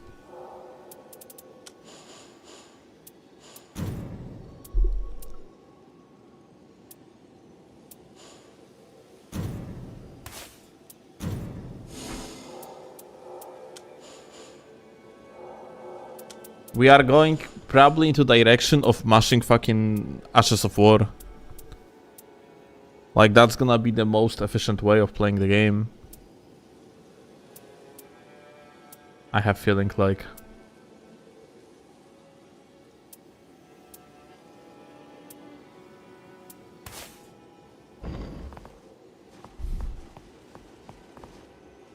Because, like, Whiteout, because you get huge damage increase on the Ashes of War. Like, I have seen this guy's video. What was his name? Pike something? I have seen Pike's video when he was doing like comparison of the damage. And it kind of looks like we are going towards this direction. Pike something, let me actually... Pike analysis, here we go. Only disappearing if a... Like, it's a super valuable channel, yeah? Like, this guy's videos are absolutely fantastic. And... I have been on a new best builds video. He made that 1 minute long video, and look at that, let's watch it together. I have been grinding away on a new best builds video, and then the new EVERDARK relic dropped, and it completely ruined at least half of it. The Will of Balance is so busted that I am back at the drawing board for basically every melee nightfare. Wait, like the music overlaps. Let me actually... Here you go. It doesn't look that different from the non-EVERDARK version, the Will of the Balancers. But the difference isn't the issue, it's the similarities. Improved melee attack power increases melee damage by 6%. Improved skill attack power increases skill damage by 15%. Both of those stack and melee skills are increased by 21%. Now we just factor in that the EVERDARK version stacks with the original relic. Since the damage is compounding, that is a 48% boost to melee skills right out the gate.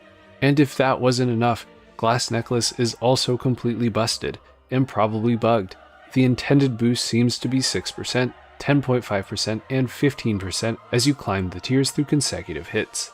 But instead of replacing earlier tiers, the tiers stack, giving you 6%, then 17%, then 35% bonus damage. When you combine everything, that is a 100% increase to melee skill damage. You may not like it, but this is what peak Executor performance looks like. Now, not every character can run all 3 relics. 737 versus 1476. Because of Chalice color restrictions, but you don't always want to.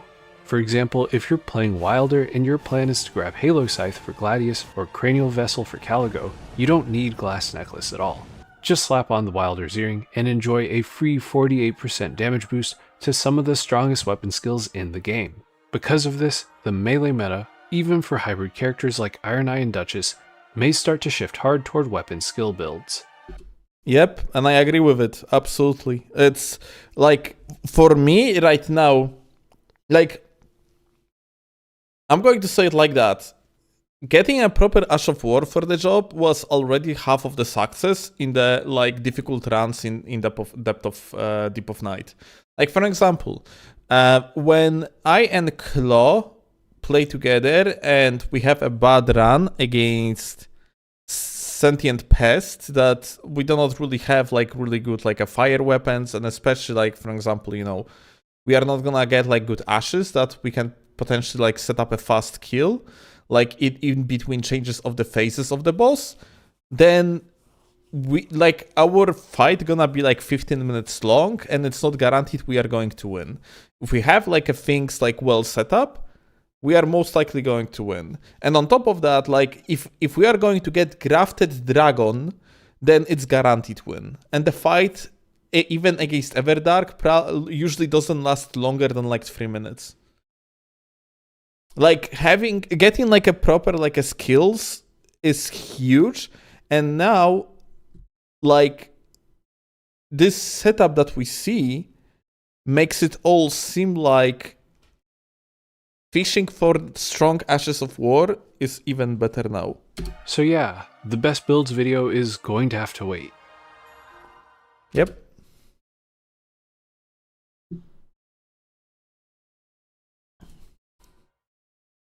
Melee Recluse FP Restore. Actually, yeah, it kind of makes sense. But yeah, like I have feeling like we actually witnessing the beginning of the birth of the new meta. And yeah.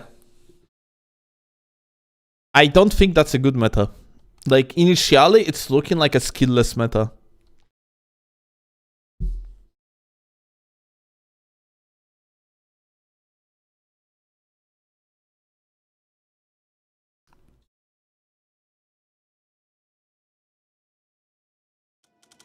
But it makes sense. Like you need like Ashes of War in Elden Ring are completely fucked.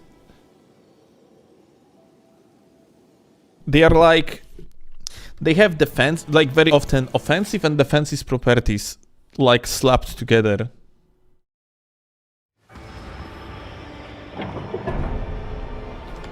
Which makes them especially powerful.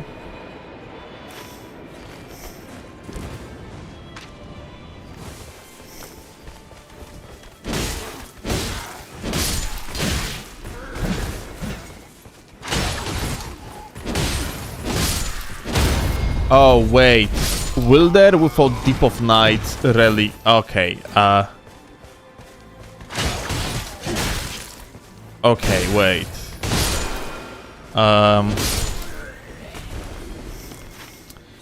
Yeah, that might not work. Like, Wilder without Deep of Night Relic doesn't apply bleed through the hook, which is like the most important aspect of his.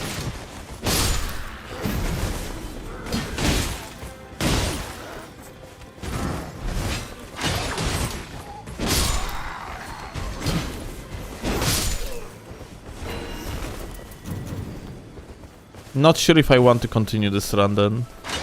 Might not make actually sense. And we got exactly same seed, it seems like.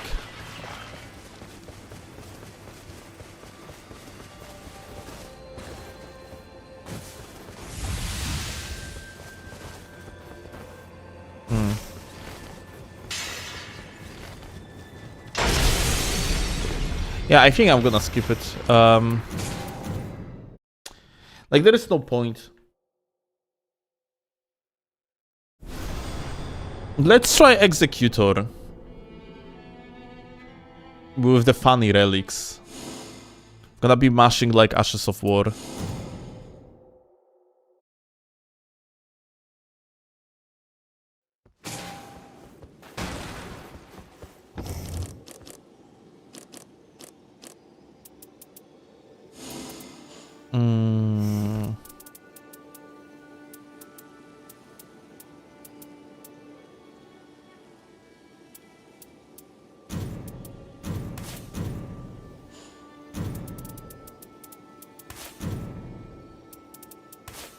Okay.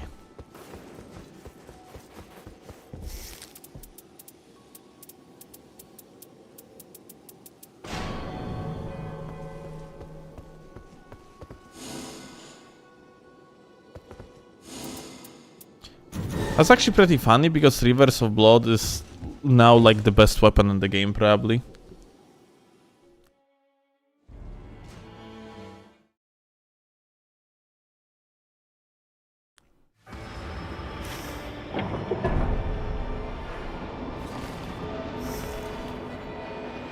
Kevin patch. Like, unironically, yeah, I'm not sure if I really like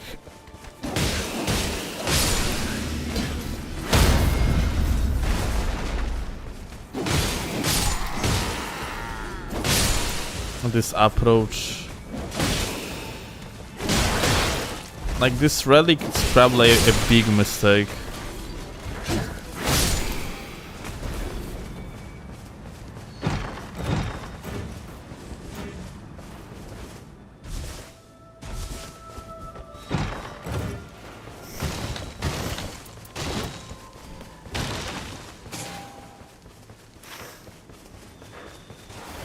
Acquired a local queue.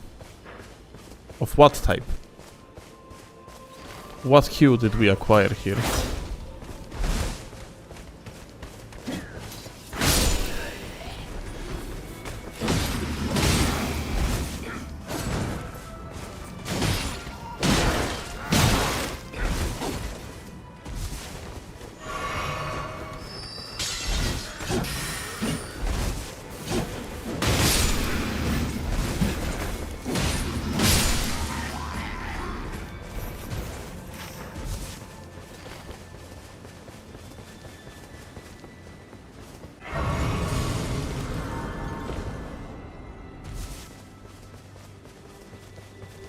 Is partial damage healing still good in depth?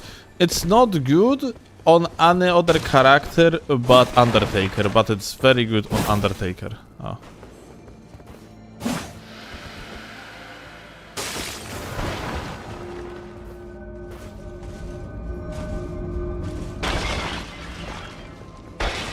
How important would you say...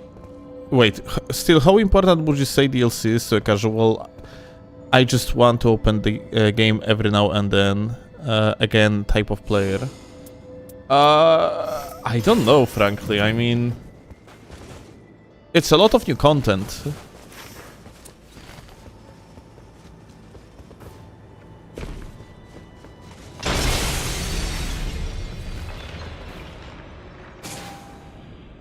Okay, jumping down here gives you plenty of gamers that you can actually beat. Okay, going to this.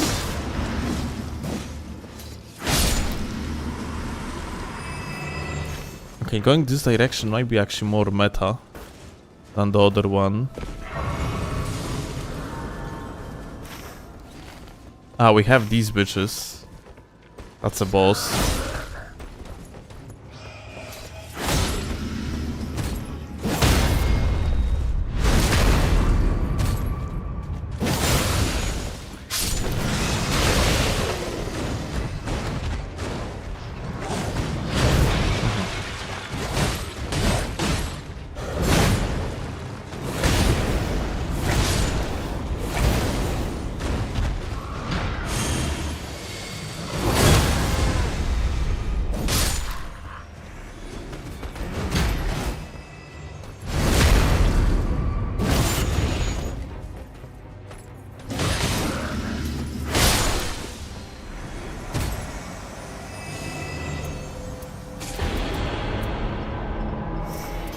Taking damage restores FP is pretty good for what we are actually aiming for.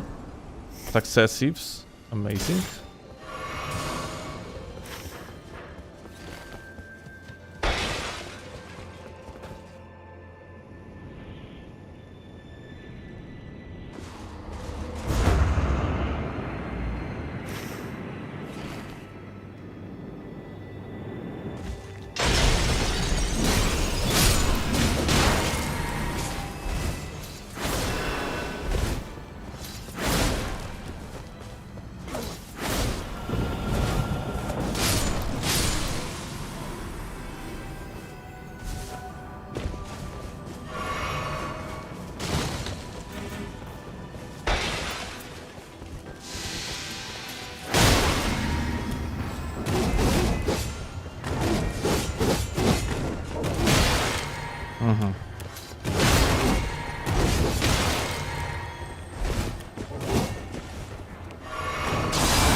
Okay.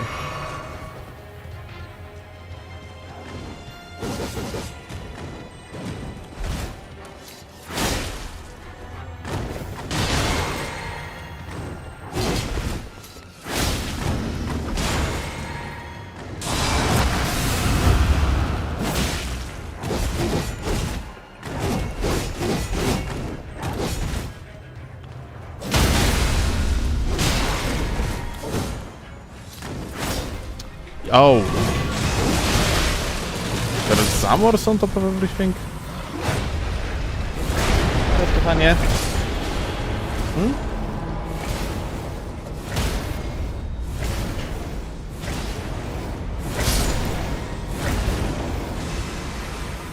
Okay.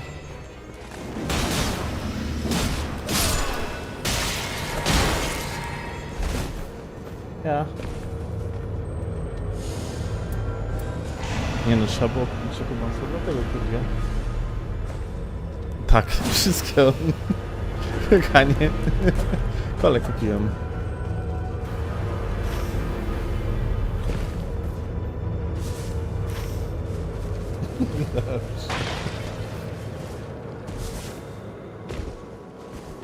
Oh, there's a chest. Oh.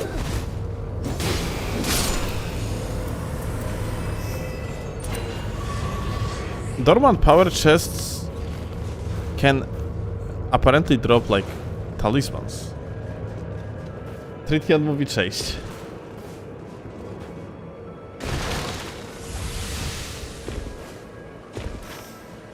Closet high back, Tritian. Alright. It seems like...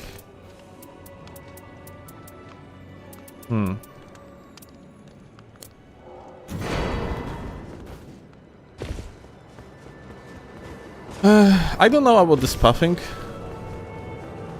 Both these pathings like seems pretty fucking bad. But I am also an executor, which I was about to make an excuse. It's not the greatest character, but it's like not Deep of Night, and then like he has one of the strongest early games. Well, that's not good.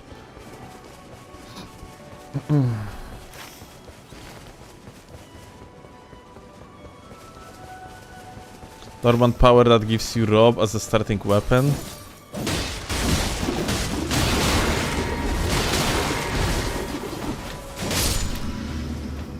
Fucking windmills, dude.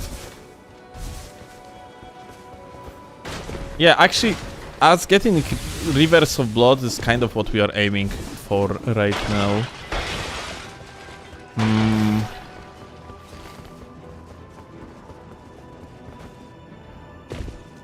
This boy again in this exact spot.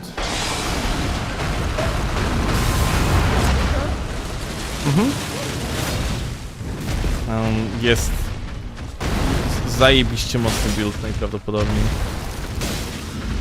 Tak.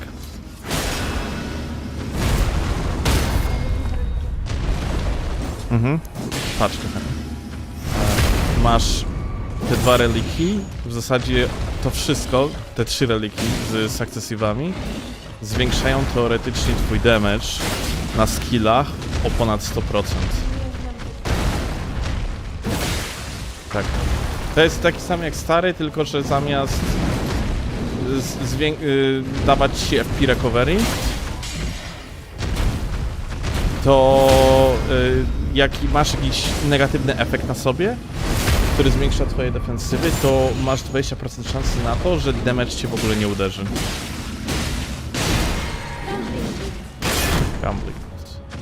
I was explaining Claw what is that new build about and why we are playing Executor. Oh, I didn't take skill attack power up.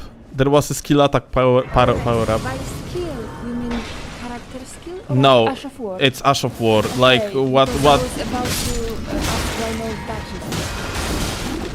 No. It's like what's the game understands as skill is actually like Ash of War. Okay, so that means that Ishizaki's intended vision is L2 gaming. Right now, yes. Like, unironically, we are going towards the direction of L2 gaming. It seems like this is most likely going to be intended gameplay.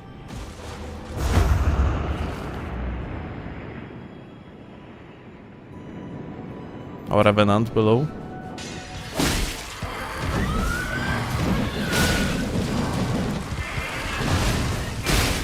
$300 damage on the purple.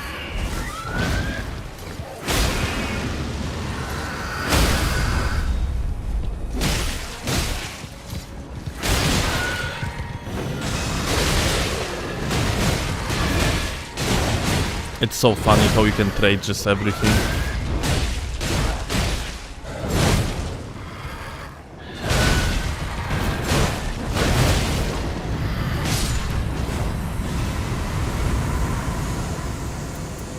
Better successive attacks, but I think I'm just gonna go with stamina increase instead.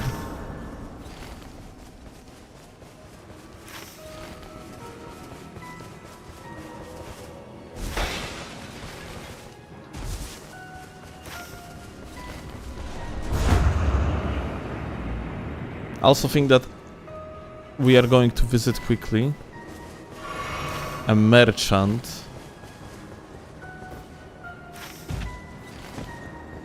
And I'm gonna upgrade this blade of ours.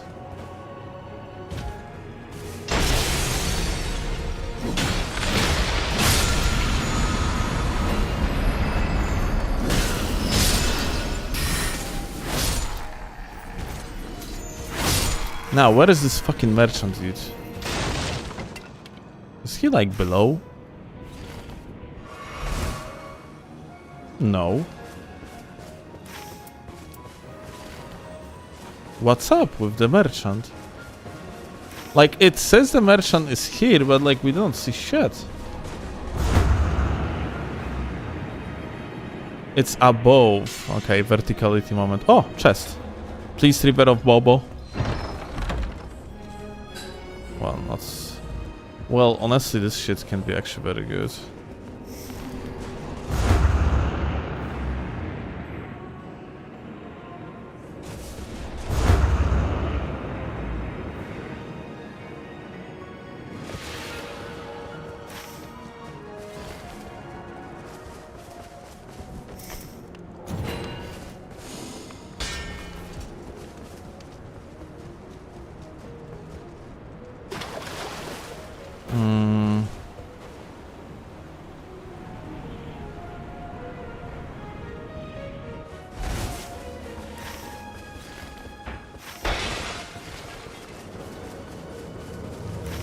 Hey,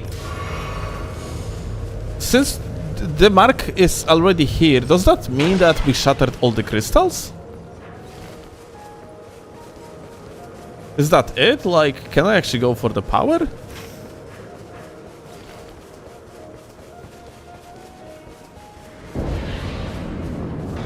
Yep, okay.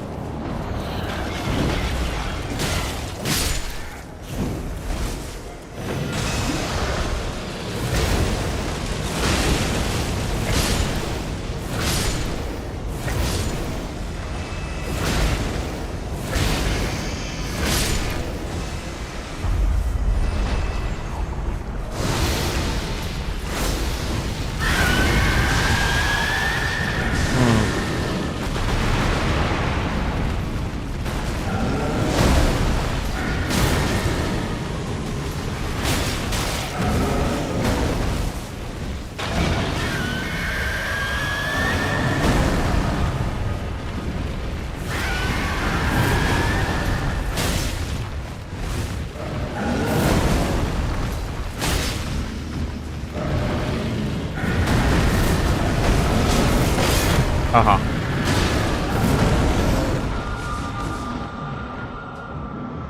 I should have waited with that ult.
That continuous HP recovery is pretty fucking slow.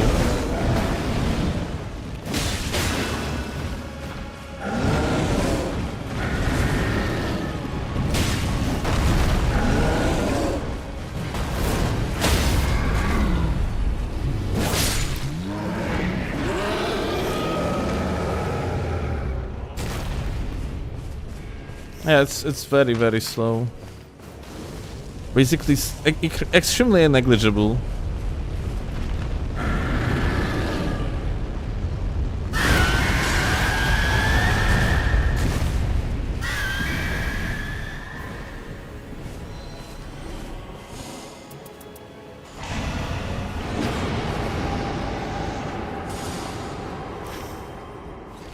The video game is not willing to give us Rivera Bobera. What the fuck is this?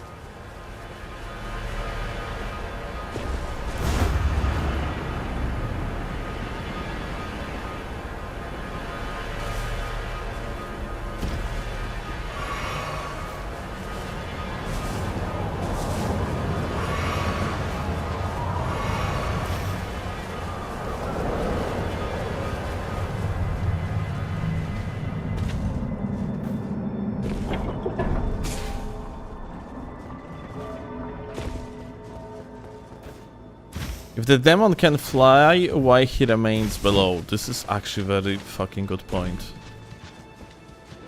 I cannot believe Ishizaki didn't think of it.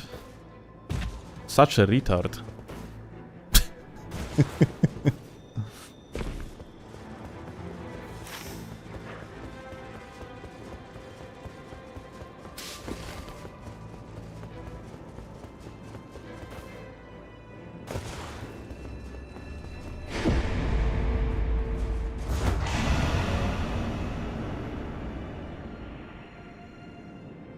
Okay, what we have here?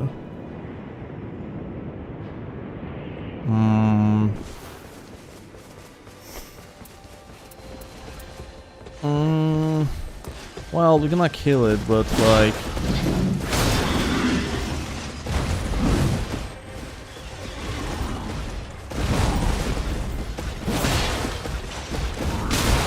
Oh, you cannot just strafe it? You probably can, and just...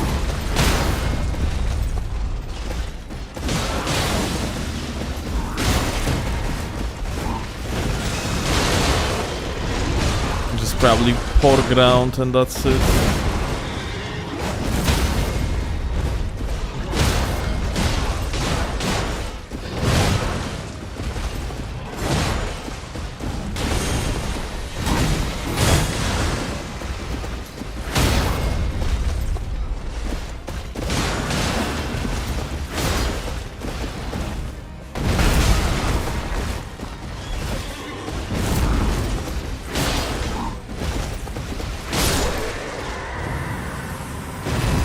Reverse of blood, please. That's not reverse of blood, my dude.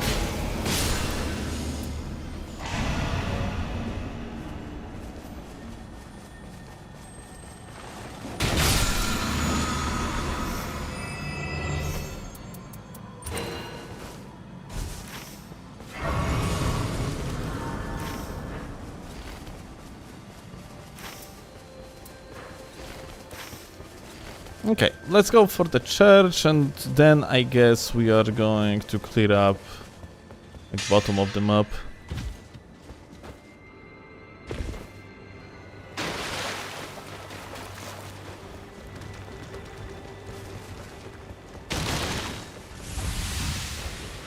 Discovery, better to get Bobra? I don't think that actually works on dormant powers. And we can, like... Do you prefer range or melee Ionai? Playing him melee is kind of trolling.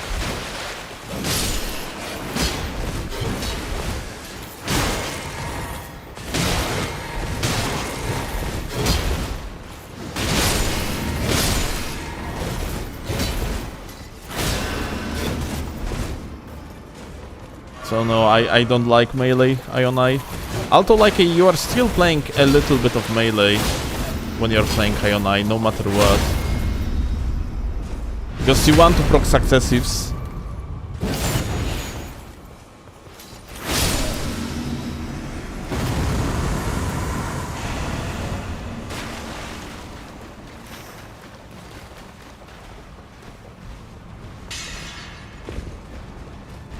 Before we're gonna go below, let's go on top because there's supposed to be, yeah, one more.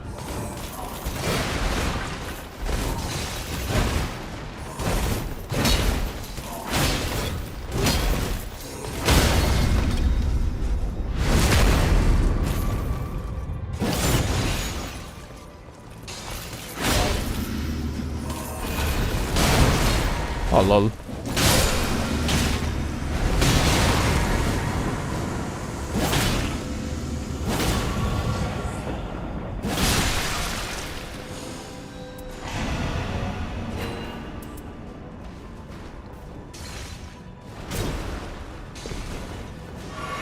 Now below. Let's go to the other side. Are we going to have like a 2 another bloodhound bitches? No. There's just a room. Ah, there is one actually.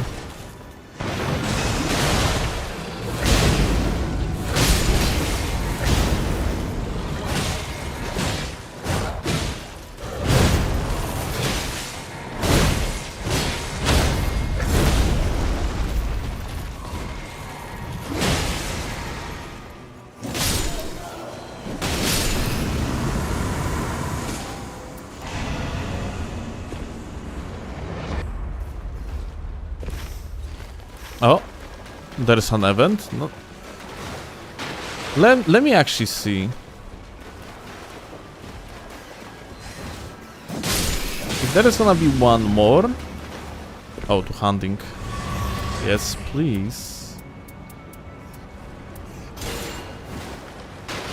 If there is gonna be one more of them, then it's worth to go here. Ah, there is no, like, yeah, never mind.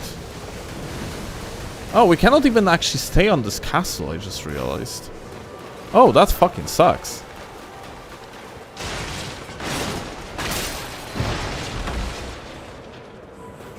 Yeah, we actually have to move out.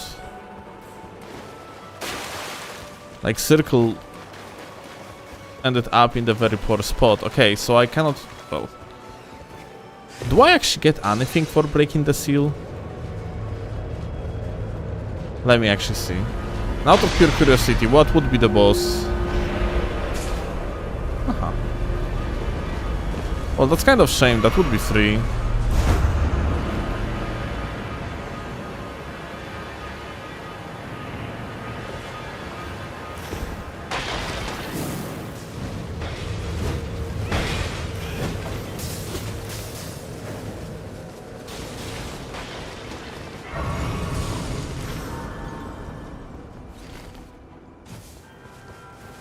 What was the boss? Ulcerated was below and golden hippo like was on the top.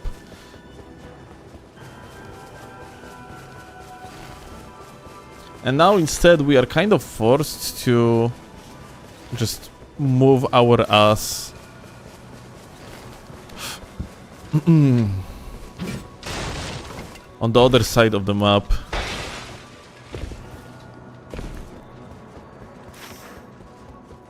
Oh, there is legendary merchant actually. You have a point. What's actually marked on the map? Oh well. Would have sold Bobra? Ah, that's a good point. Well, let's better count on the RNG because like going back there like just won't work.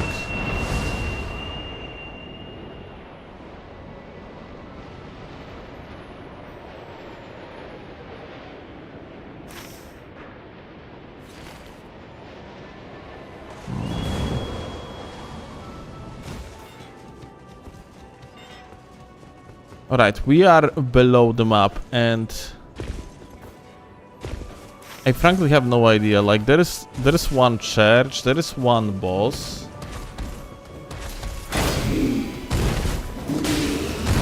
These guys are not bosses. The boss is Loleta. Such a weird light, Loleta.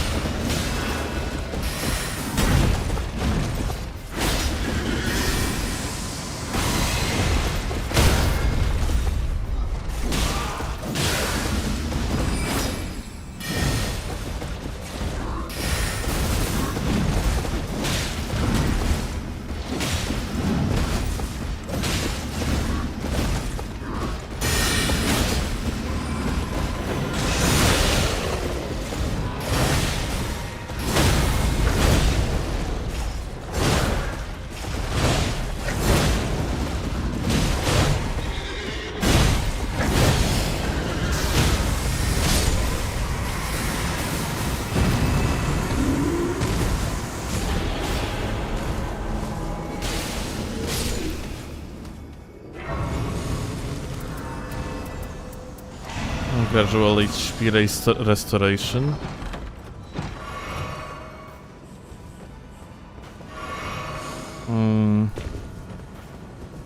Now, how do you get out of here, dude? Like, I have genuinely no clue.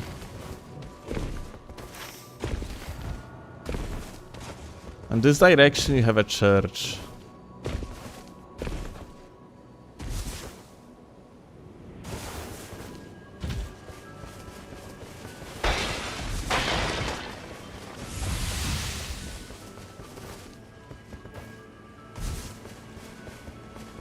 Build not finished without Corpse Wheeler, it's not gonna be gaming without Reverse of Boba. Honestly, kinda yes, kinda no. Like, Unsheath is still like a very highly scaling ability. So it's still gonna be good, but Reverse of Blood would be of course much better. We went back to this different spot. Fuck. I need to see if Free Reign is updated. Like, Free Reign? Free Reign would be a game changer. Just to walk around these maps and just to see.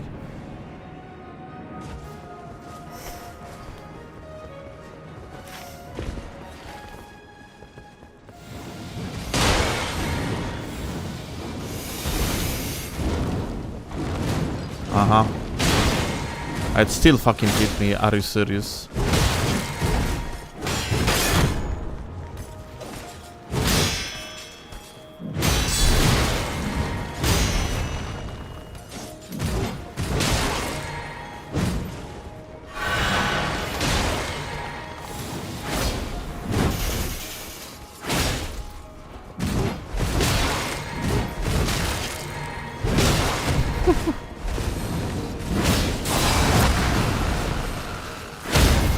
Okay, finally.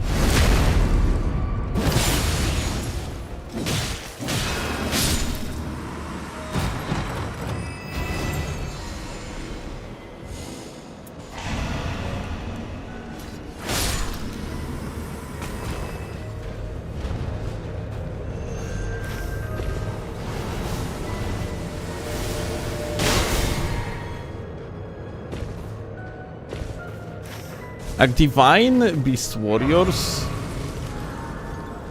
without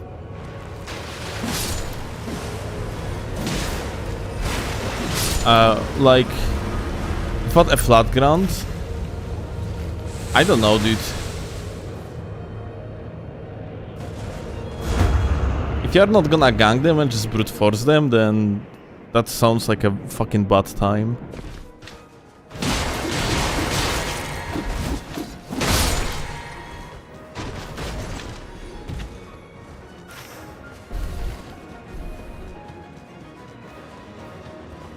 You hate them so much.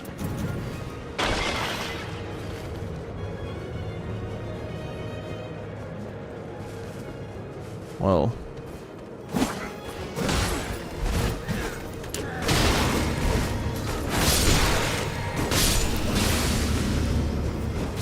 I have feeling like we are gonna do one more run on the Executor.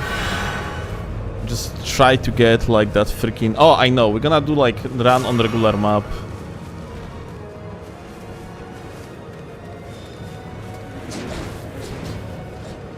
it's gonna be easier, like, to get, like, proper loot.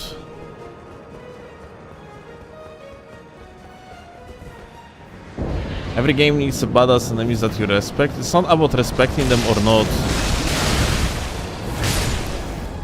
It's about them, like, being, like, requiring you to just, like, wait for them to finish their, like, their combos. And, you know, in night, it's basically, it's time-consuming enemy. And that's problematic in the game. That is time constraint.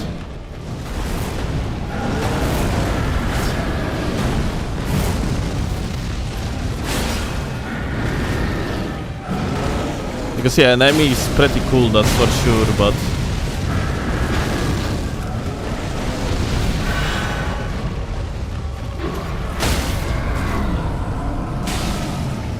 like, him being cool is not an issue.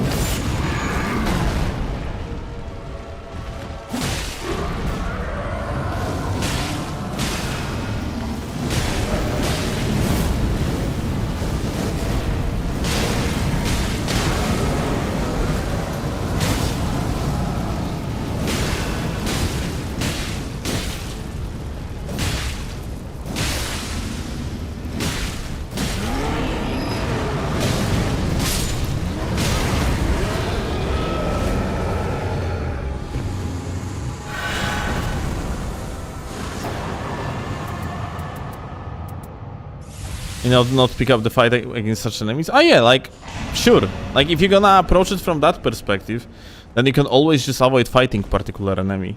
Yeah. Sure thing.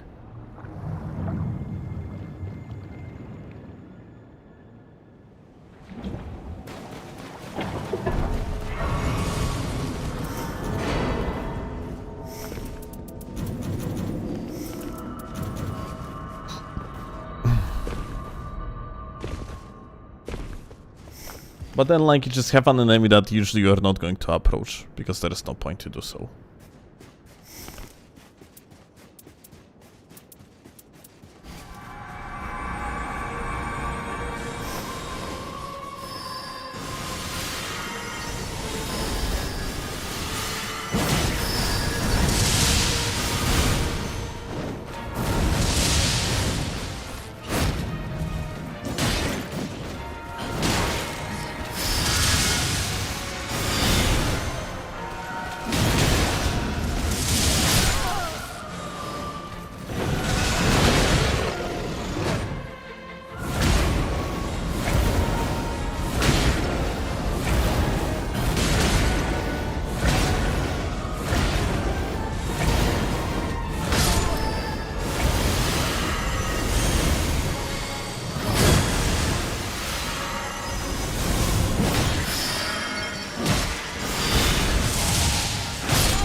Okay.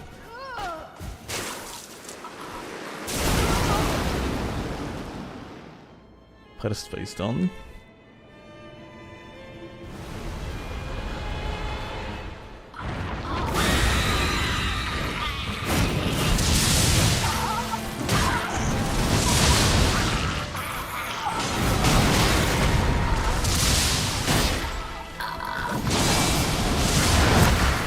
Holy shit. This attack is scary.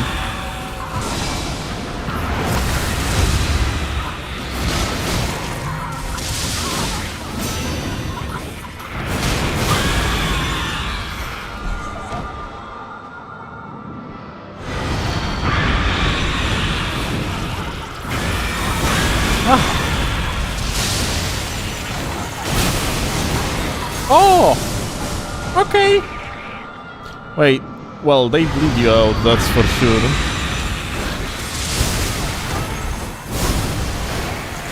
Aha.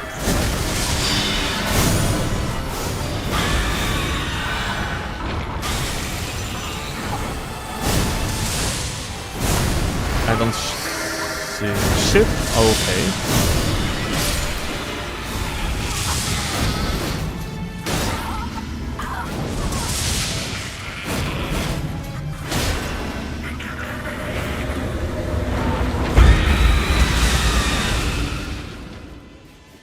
So now we have the big boyo, and I already don't really remember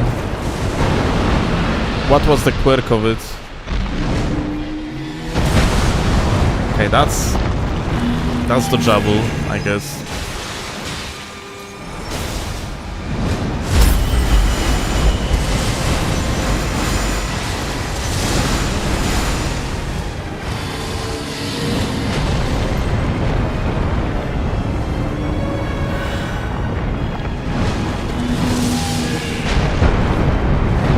Double dodge is working here, I guess.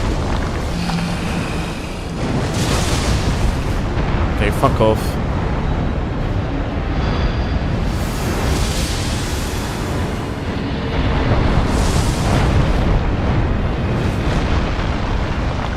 And now he's doing the thing.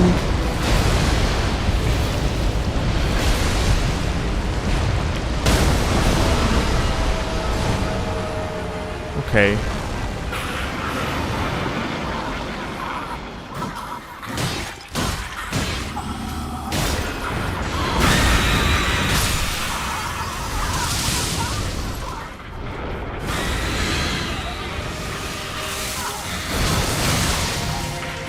That frame trap. Dude, I literally got fucking frame trapped by this shit. Oh, fantastic. This character might be a little bit...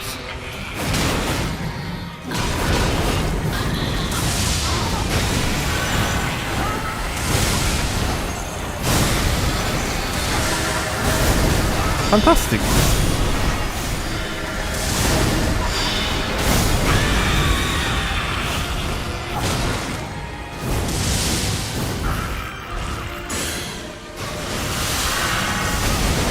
Dude, what the fuck is this?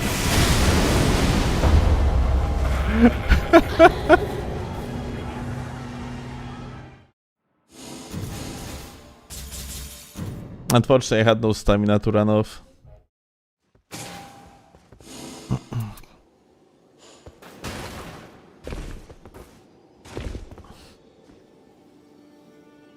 Is it your first time finding it too? No, the first time we won. Right now we played on like kind of gimmick build, like focused about the idea of increasing your Ashes of War damage like crazy, but we got pretty bad run. I could say that was poorly executed. Yep.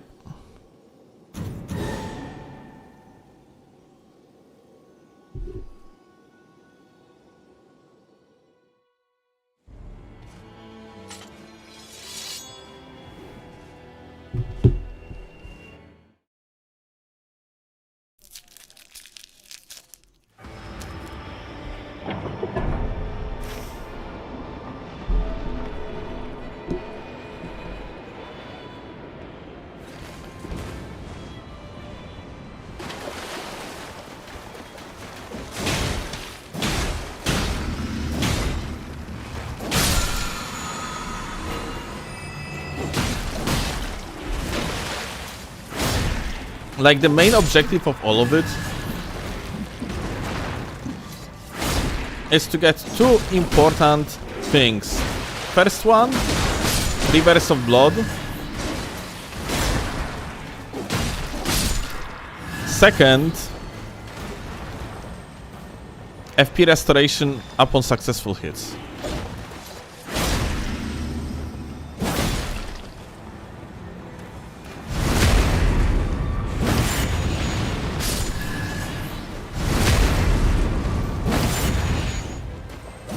Your city.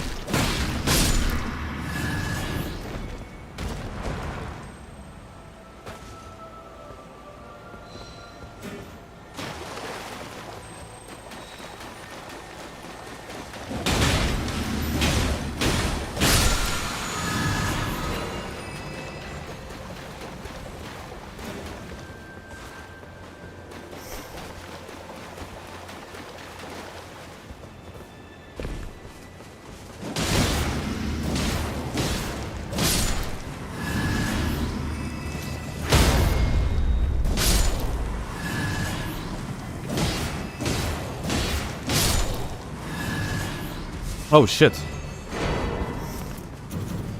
Let's go. More damage. More damage, more gooder.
Lightning Starfist.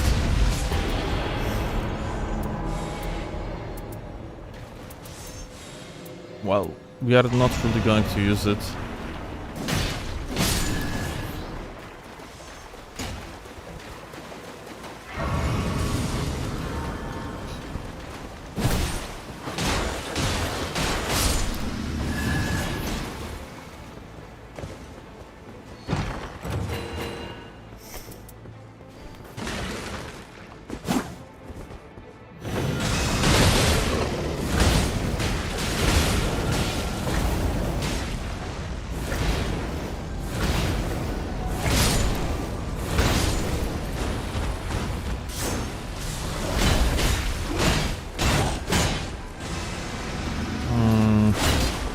That's a shame.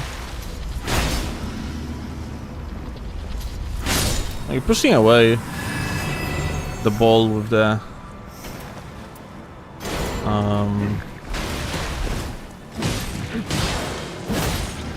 Ash of War?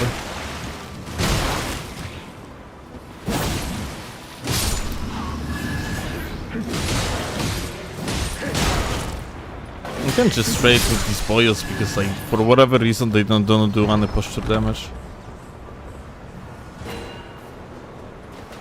So many of these. Well, anyway, I think we're just gonna visit Libra, that is here nearby, and after that we're just dashing away.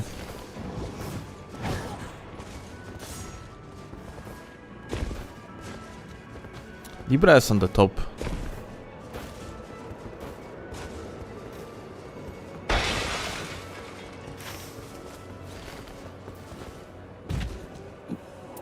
Greatness. I wish to cleanse the right of. Okay. I'm gonna buy this shit. Just in case if there is gonna be a Mog as a boss.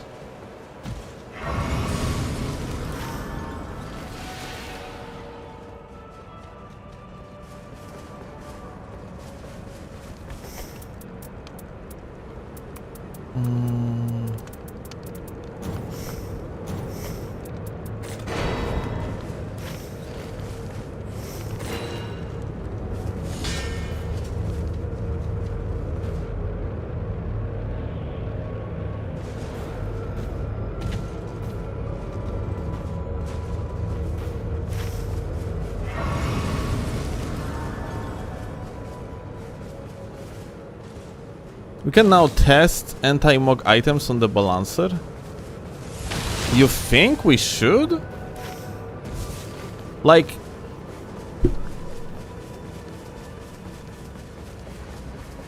I don't think that works. Like, I don't think there is, like, any reason to think that would work. Like... Mog's items are preventing the seal. Since, like, Mog is sealing you with, like, the triple seal, that's... It's not about, like, a bleeding them, like, it's not about bleeding you out only. It's firstly and foremost about the seal.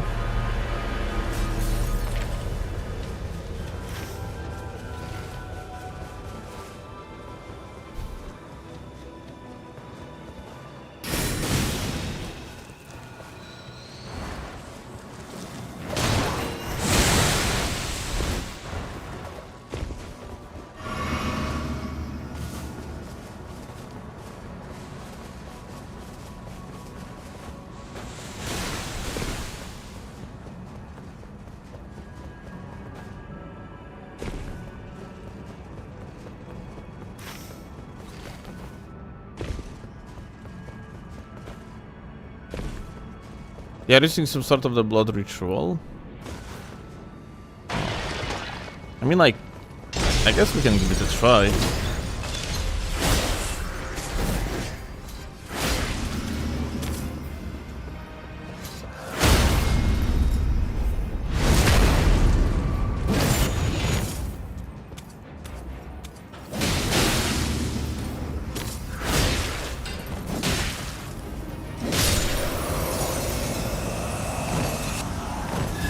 For science, okay. Damage negation at full HP.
Oh! Oh well.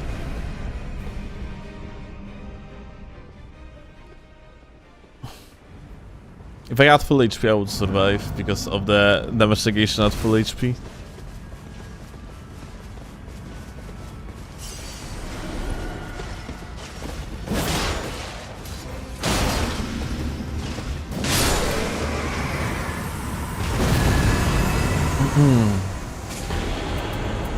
Eleonora's pole blade, dude.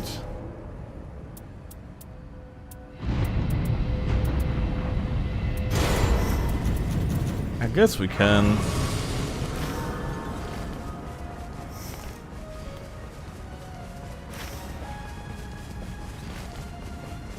Is Smog resistant to fire?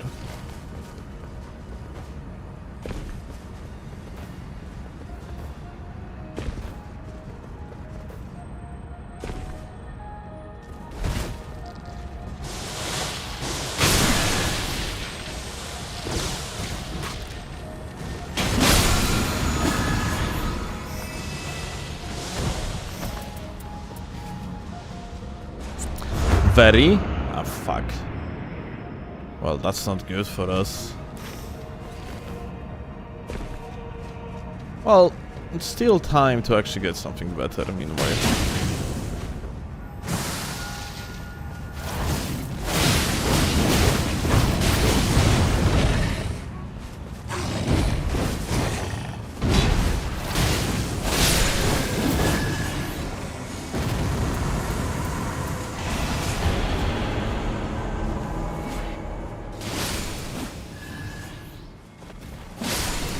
What the fuck?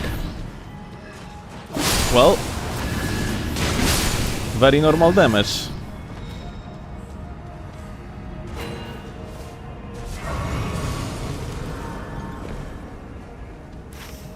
Your action cabin build with the jellyfish, yeah. Like I tell you, like cabin build is going to be actual meta in Nightreign. It's pretty ridiculous, dude.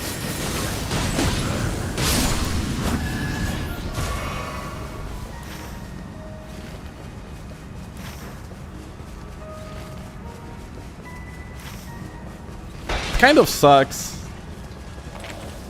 It might be at the end of the day something that's gonna push me away from Nightreign. If this is actually going to be like evolution of the meta,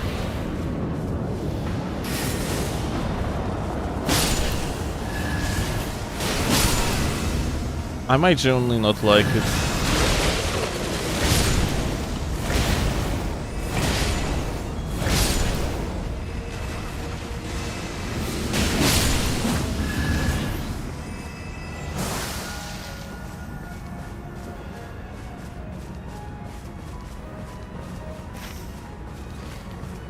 That's about it.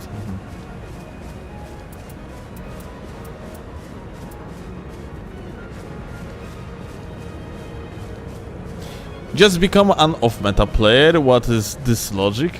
What do you mean, what is this logic? What is the logic of going fucking off-meta on, like, when you're, like, your favorite part of the game is Deep of Night, dude?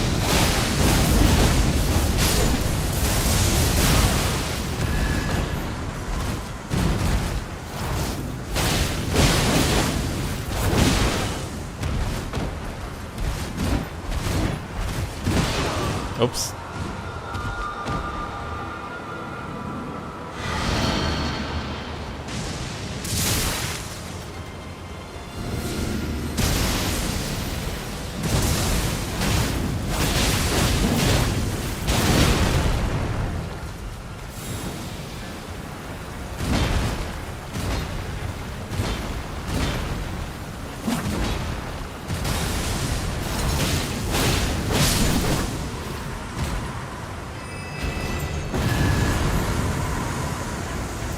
Oh. Dauntless in vicinity increase damage even more. Yeah, like, it's the logic of like, hey, just play off meta when like we are like, you know, like the most enjoyable part of the game is actually Deep of Night is a wrong assumption.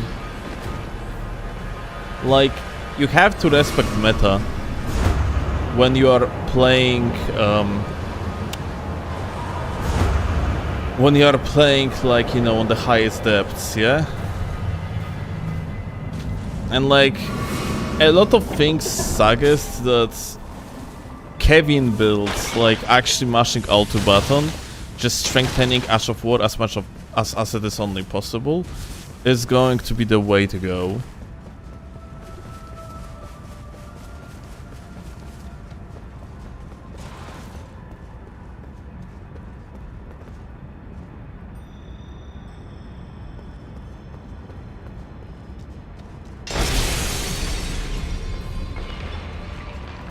Well, that's Elden Ring after all.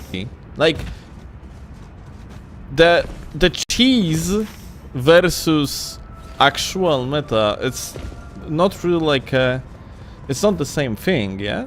I mean, you can cheese the game with, let's say, something like...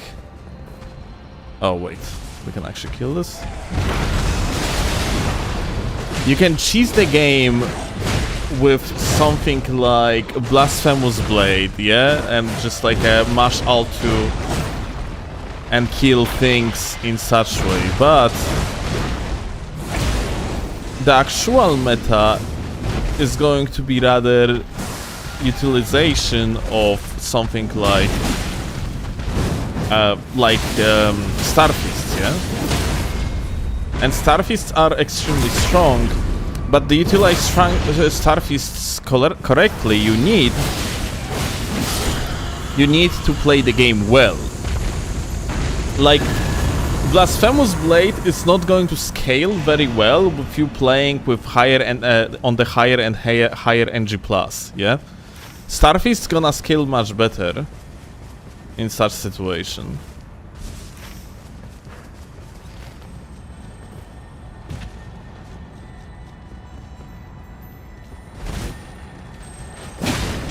If you want to be efficient, it's better, essentially, like in this game, yeah? It's kind of better to put an effort into actually only, like, getting better at the game rather than finding stronger and stronger cheese, yeah?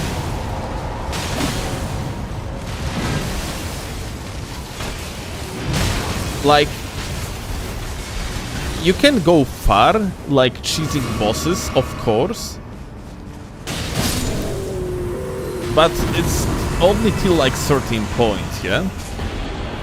At some point, you generally gonna have to get at least a little bit better at the game.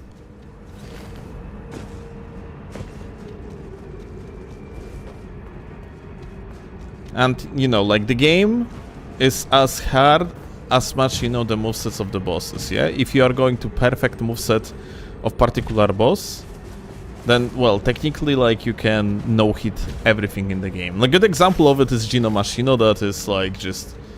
He knows the game so well that he's consistently no-hitting the game to the point that I think, like, he's currently finishing, but I think he is currently doing his no-hit run where he's just doing, like, no-hit challenges. I'm not sure if I can jump over.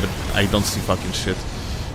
I think he's doing, like, a no-hit challenges suggested by his viewers, and yeah, he is just, like, beating the games, the game with particular weapons, yeah, of his viewers' choice, and that's entire gimmick. And, like, he's just no-hitting, like, the game because he knows it so well.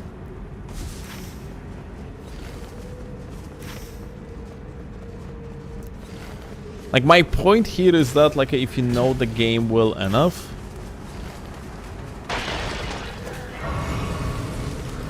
then you can execute much sophisticated strategies,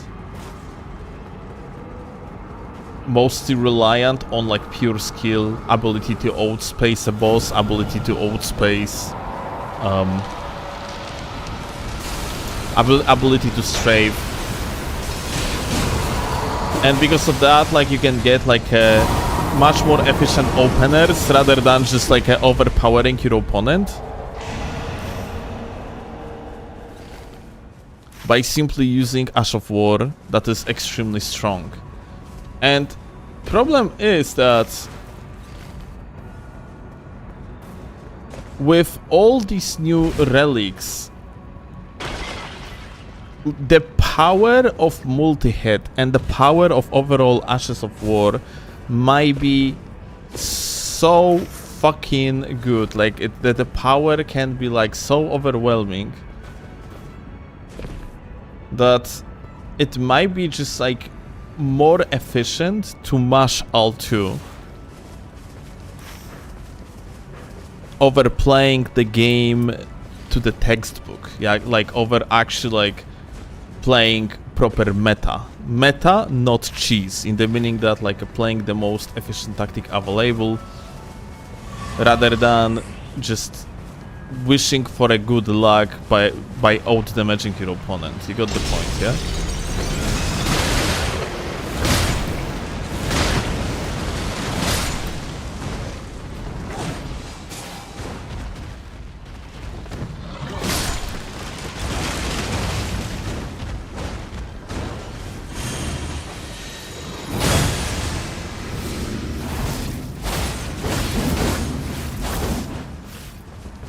Because, like, you know, ashes can be, like, super useful. Like, for example, against this boy, yeah?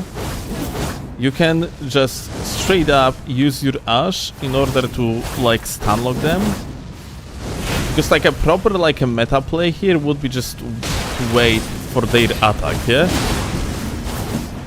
But now question, like, for example, like, here, this backstab, yeah? It's, like, correct meta play, but using the ash is... If you can, like, do enough damage, is probably more efficient because, well, you are, like, actually at the limited amount of time. You just cannot wait for the guy for, like, 2 minutes to actually do his moves, yeah?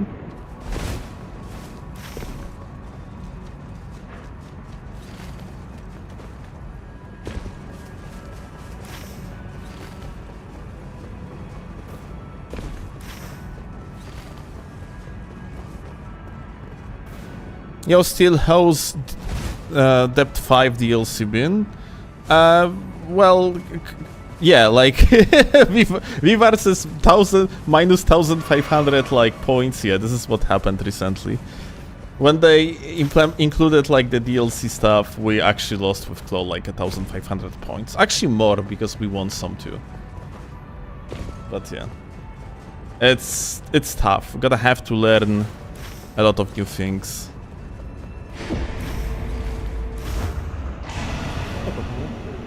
Patrzę sobie.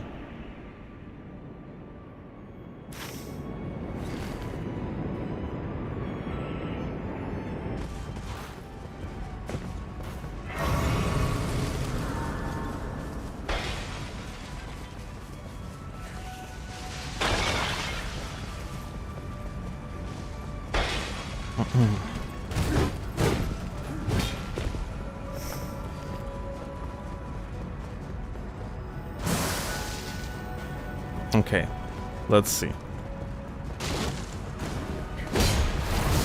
Ashapur. HP gone. Oh, I messed up.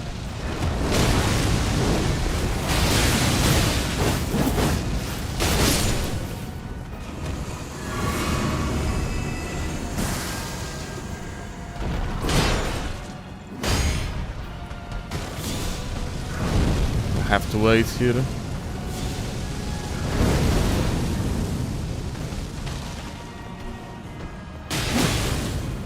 Okay. That looks like opener.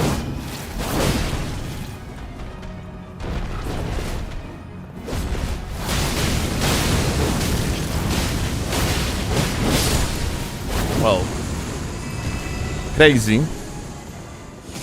Like, just pay attention to... Oh, skill attack power increased. Okay, but if it was Deep of Night, you'd be long dead. Depends. Like, this is actually good argument. If that would be like Deep of Night, I would be like a dead here, but... in Deep of Night, I wouldn't be trading that much. I would be waiting like for more like openings, would be like more careful, yeah? But yeah, like, if I would do exactly same shit in the higher depth, yeah, I would be dead. But still, this is absurdly efficient.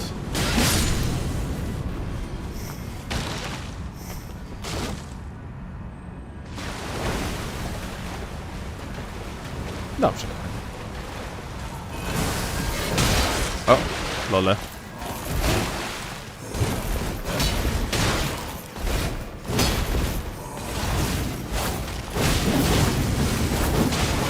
Bra. Fuck you, rats.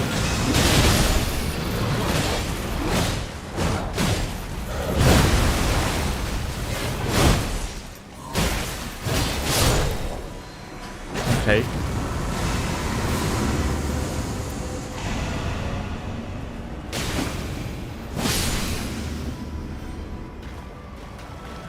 But yeah, like, I have feeling like this is a problem, yeah? I really dislike my games being unskilled. And I have feeling like...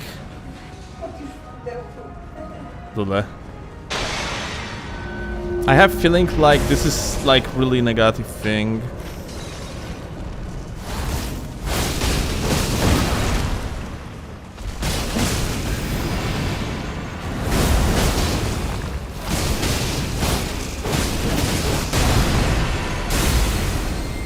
that we are like slowly like being kind of like a pushed towards like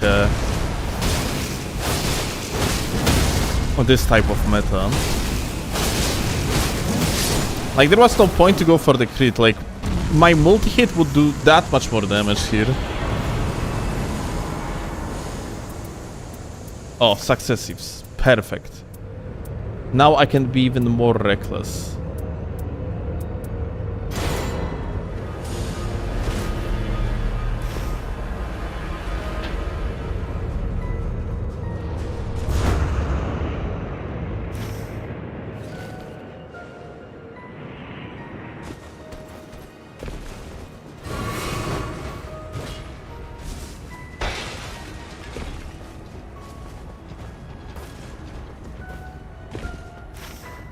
The point of roguelikes is to get perfect no-brain build.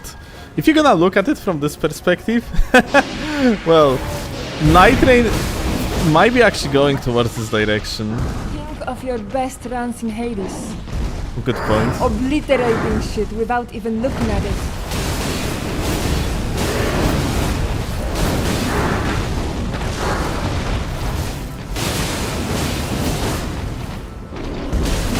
I kind of liked Nightreign because it wasn't like that, yeah? Like the brain was somewhat required to play this game, especially on Deep of Night, and it's probably still going to be, but I'm just like really afraid of like the game going towards direction of like gameplay loop being focused on kind of just looking for the opener to do like Ashes of War, like a damage that's gonna obliterate completely the HP of the under target, and that's a solo play. In multiplayer, just like a one gamer is like taking the focus, another one is just dealing damage. So that's the gameplay loop.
Oh well. The guy is highly resistant to fire, by the way, isn't it? Oh well, crazy.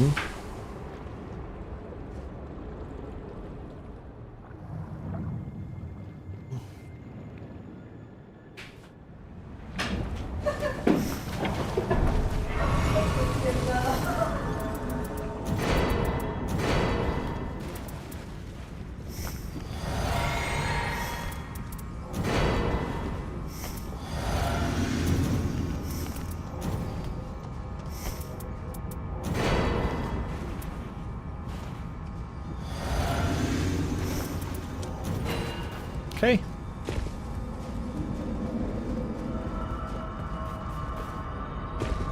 Like, you gotta understand, by the way, that like I am playing like a complete moron right now. Like there is not really like a skill involved in my gameplay, and I kind of do it on the purpose. Yeah, I'm not really playing like a textbook. Jesus, I cannot speak. I do not really play like a textbook gameplay, yeah? Like, I am not dodging correctly, but that's kind of the purpose. I want to see how far can I go by like playing like a moron.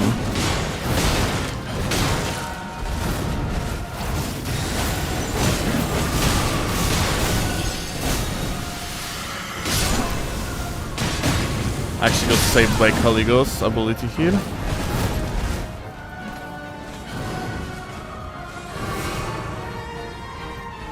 Yeah, let's wait for the stamina.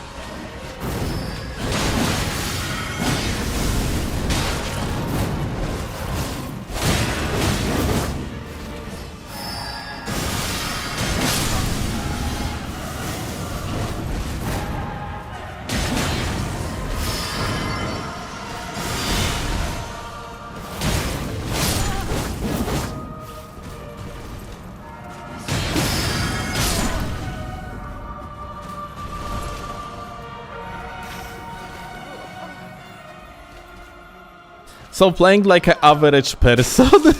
Yeah, pretty much.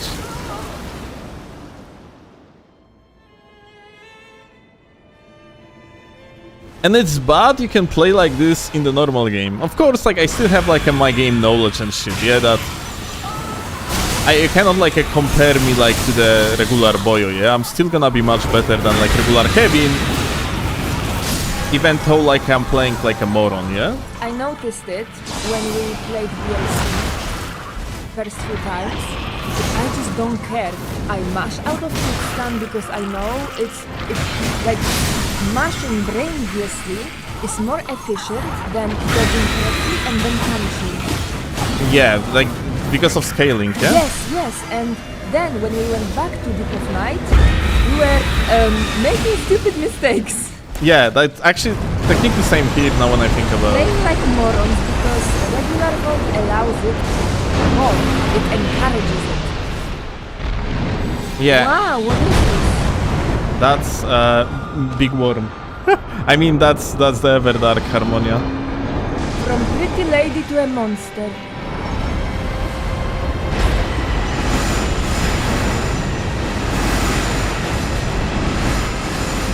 Oh well.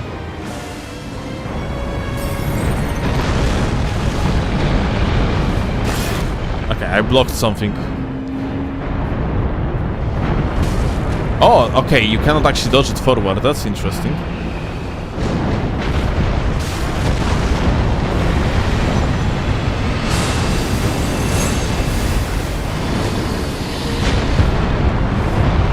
Or maybe I was just like, I don't know, hard to tell.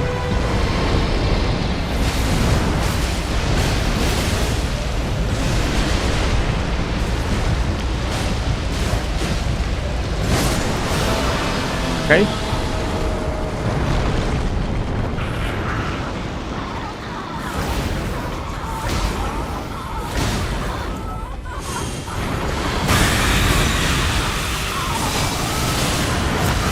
Oh, grab.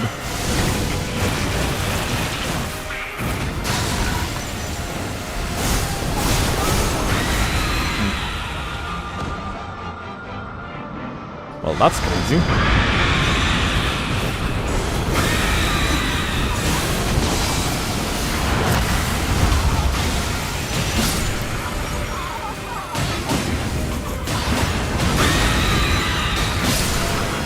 I feel like her scream actually took out my stamina for whatever reason. Actually not sure. I'm not mashing enough of Altus when I'm fighting them, it seems like.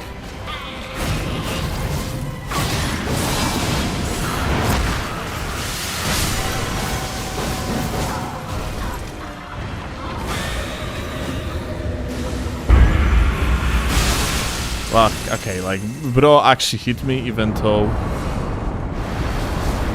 they were like transitioning to the second phase. Crazy.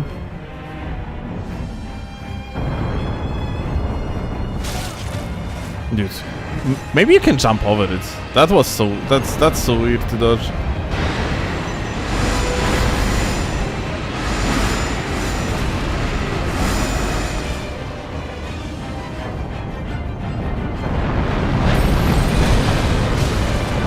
Again. Bro is just too big to dodge him. Crazy.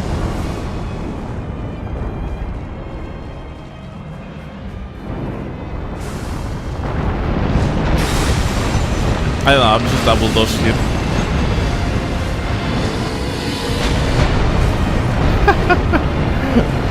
Okay, but now it's doing the thing, isn't it? Holy shit. Aha.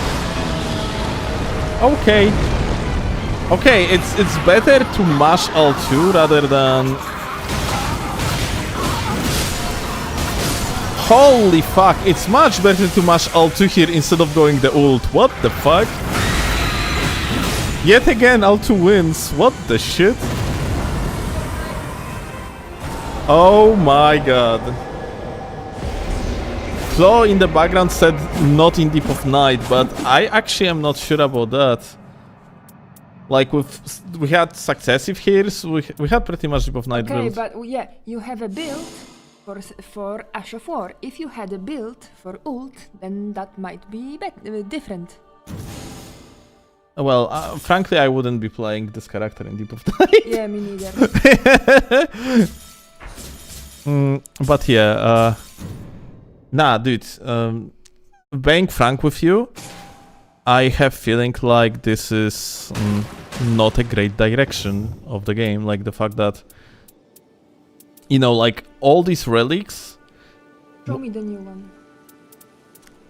All these relics, yeah, like they are actually making it so that your damage is increased by more than 100%. Okay, I have a question. When damage negation is lowered, by what? What counts? Everything. Even having status effect on? Even having like Deep of Night negative passive. Which ones? Anything that negatively affects your negations. Okay, but having an active status effect, like you're poisoned, isn't lowered damage negation, it's just continuous. Yeah, experience. I'm saying any negative effect that affects your negations. Physical defense is down, affinity defense is down. Okay, so you trade damage negation for a chance to have Wilder's passive, yeah? Yeah, it's 20% chance. Very Okay, high. so it's a gamble build, like... Yeah. I'd rather have my defenses than this. Honestly, well, if you're actually using these three relics together, well, kinda only Executor can do it, by the way, and so like you cannot really use it like all together. But point being is that this shit is strong, very strong. Like L2 mashing is genuinely absolutely powerful right now, like because of the balancers combo, and then also like this one. Like, by the way, successive attacks boost attack power might be bugged. I mean, technically this is how it works also in... I tested it. Hmm? I tested it, it works. It's very, very little percentage of your damage. Okay, how is it bugged? It's additive. Additive. Tiers being adding to each other. So instead of like, you know, the initial like a boost supposed to be 6%, 10%, and then like 10.5, and then like a 15%, yeah? But instead it is, if you are on the tier 1, it's 6%. If you are on the tier 2, it's 6% plus 10.5. Okay, maybe it's intended well, so you are not overpowered. And then like, so basically if you are on the tier 3, which usually you are not going to be on the tier 3, but point being, if you're gonna be on tier 3, that relic only increases your damage by 35%. That's huge. Yeah, that's huge. So why you said only? That's huge. What? I said only? Yeah. Nah, I mean the meaning that like only using this relic, Okay, like this relic alone this, gives you yes. 45%. Okay.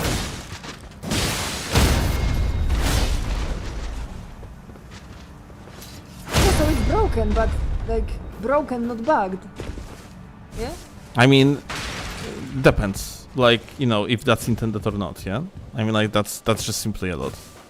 To the point that, like, arguably, using this relic, the on the third slot, the, like, successive attack boost attack power relic, might be more meta than using another relic on characters that are not Undertaker.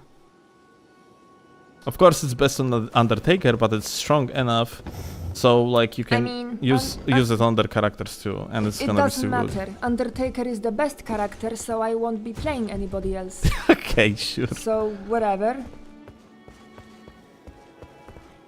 But yeah, like, make story short, I don't know, like, that's pretty crazy. It works like that. All right, let's continue testing, I guess.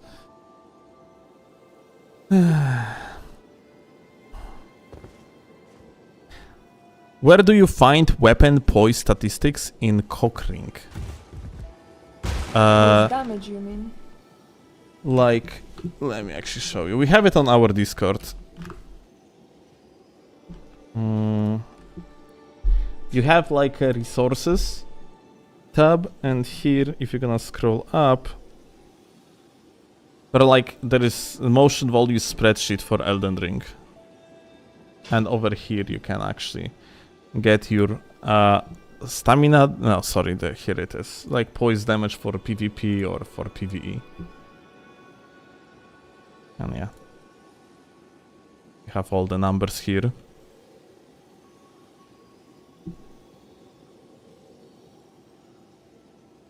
No way Undertaker is best when Ionai exists.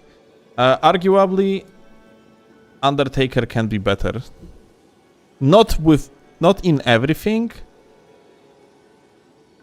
but arguably it can.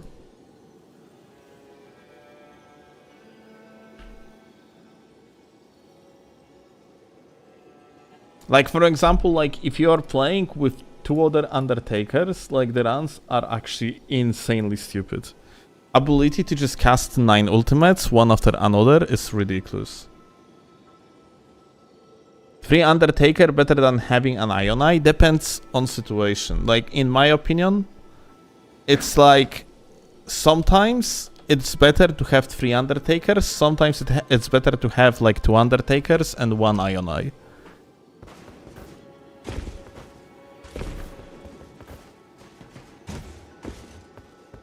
But Undertaker is indeed kind of fucking retardedly powerful. She is surprisingly strong.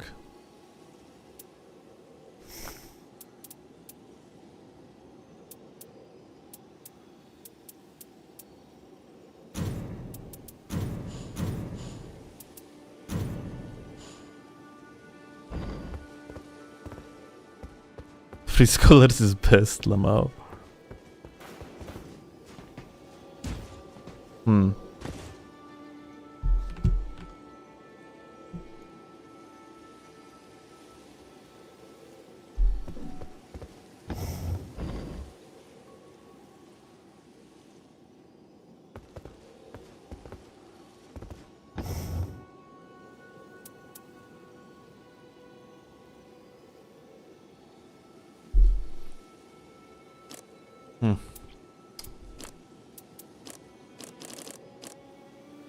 Yeah, I don't know what to think about, frankly.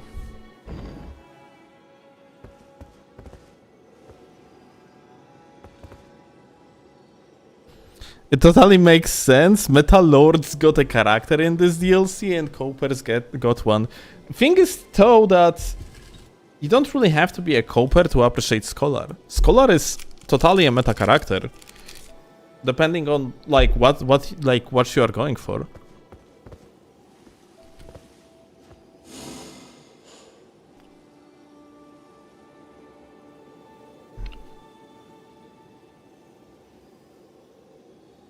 Is Duchess doing okay? I don't know. Duchess is supposed to be good no matter what because of her kid. But not sure how she's actually doing overall. I'm actually curious about...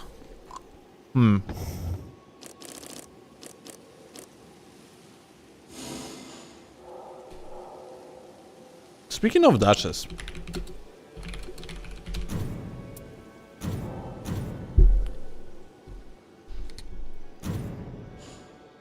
What if we are going to use... What if we are going to actually utilize successives on dashes?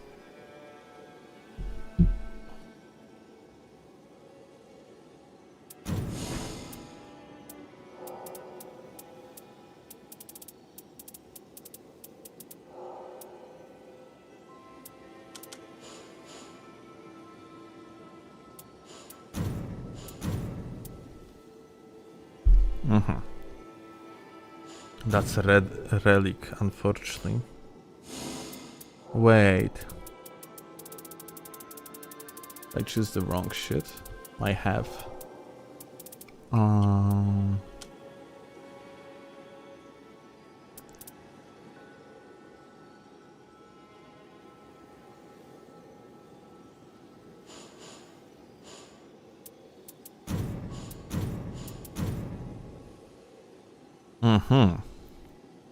That's a red one. We need a red relic. But we also need a yellow slot.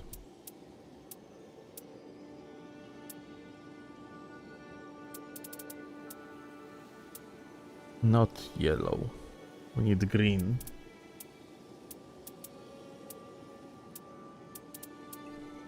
Double red and green is here.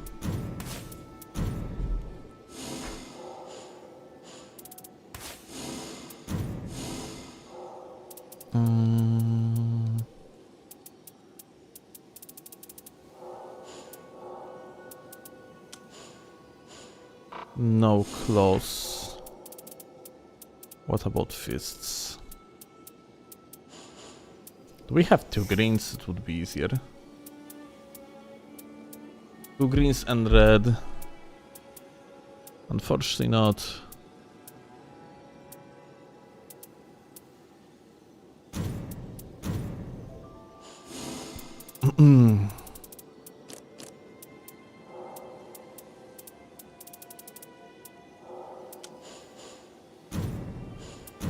Yeah, we have only yellow relic that actually has like the helps that helps discover fists. Well, I can just roll, I guess.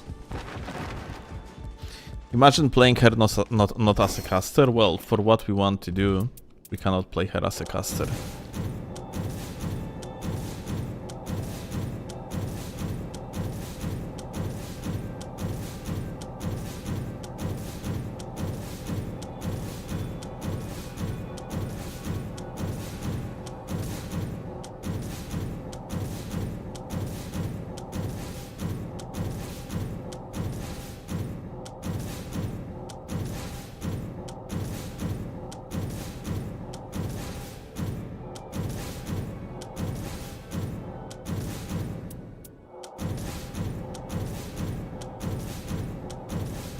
Okay.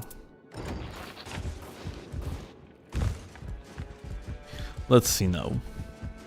Maybe we got like a one good relic for her that... No, unfortunately not. Fuck. Not even a single relic that we just gotten, that we just bought has like a discover fists on red.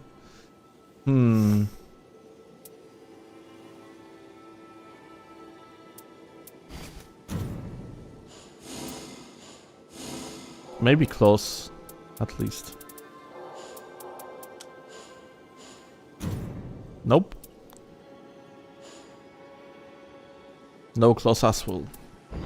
Well, I guess we're gonna keep on rolling, but firstly, so I'm not gonna run out of free space.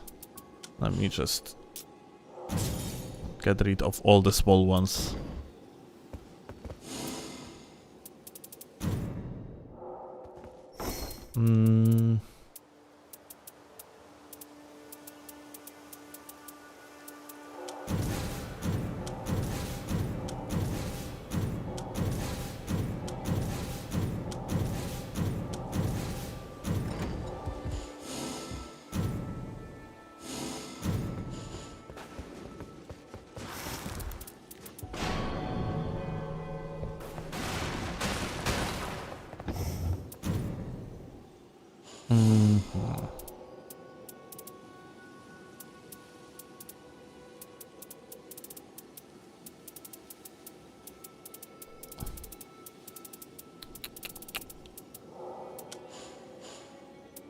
Welp.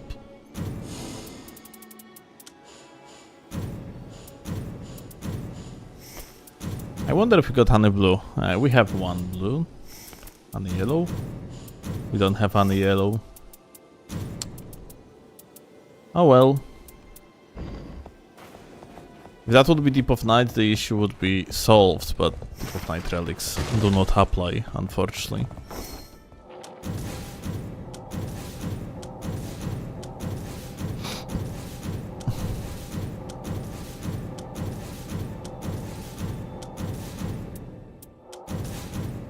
Like rerolling one passive on relics would be so appreciated, dude.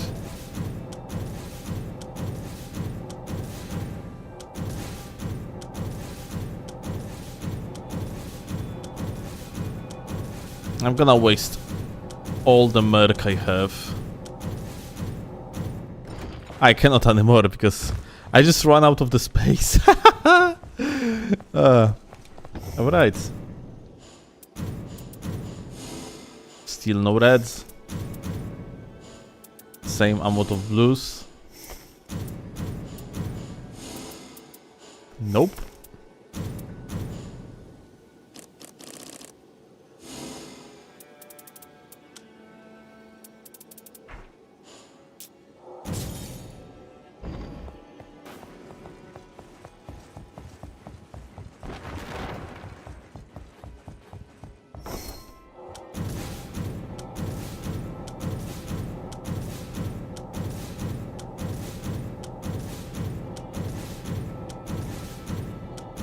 Last chance.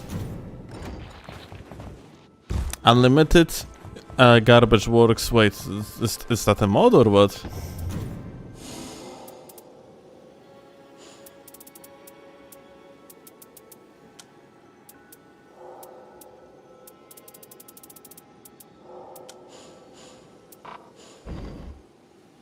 Well, unfortunately, we got nothing.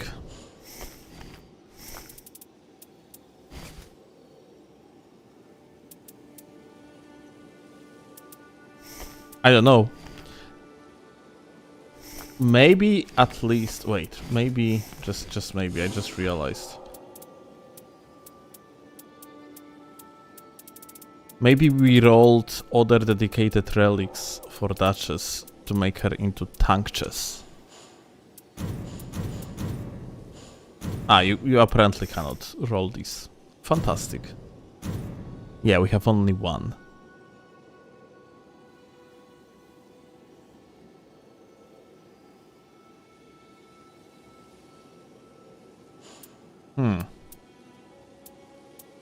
Yeah. Guys, wait a second. I gotta have to get the cat. That is apparently quite bothersome to claw. Chodź tu, kurwiu. Chodź tu.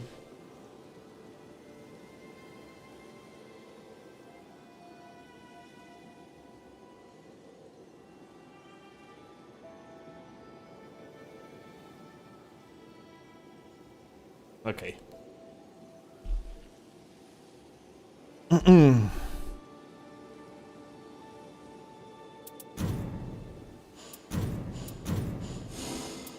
Well,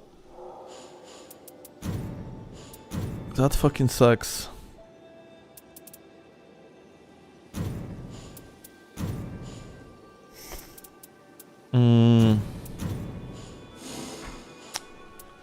Well, let me actually see close. Also nothing. Well, we can always go daggers, I guess. I'm just gonna be playing like dexterity, focused. And Duchess.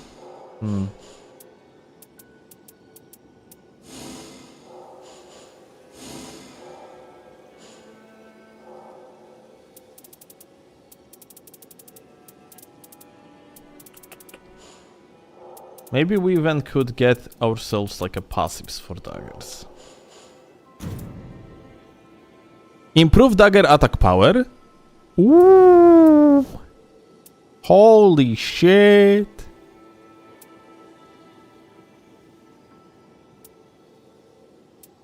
Ho ho ho. Okay, let's do it.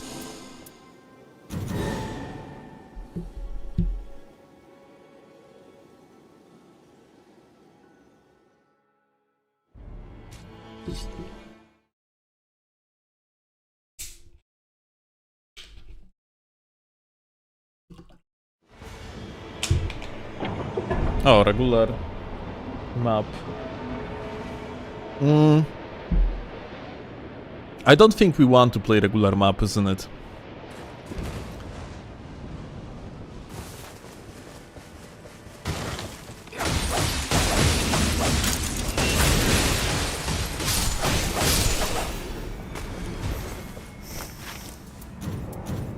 Yeah, we rather want to play shifting curve only.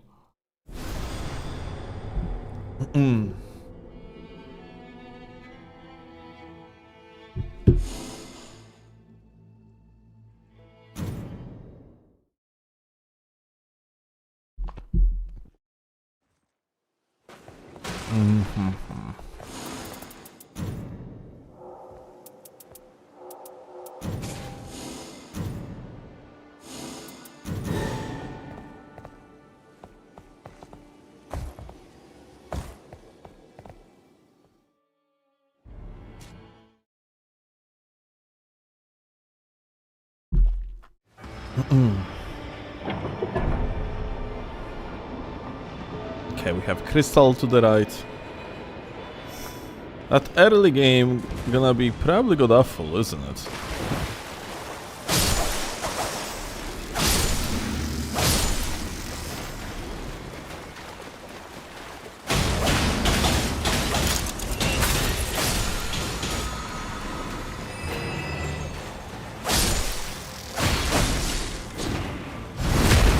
Got it.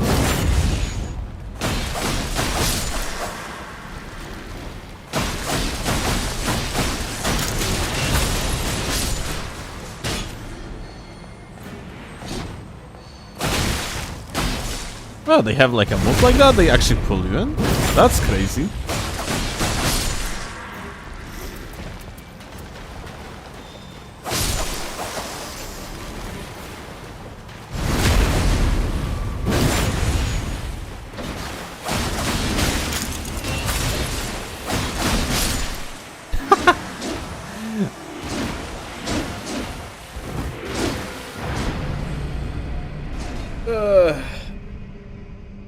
Well.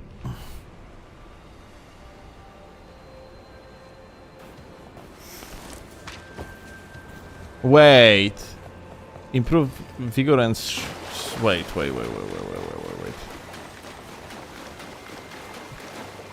I shouldn't take that relic then, isn't it? If you are playing with daggers.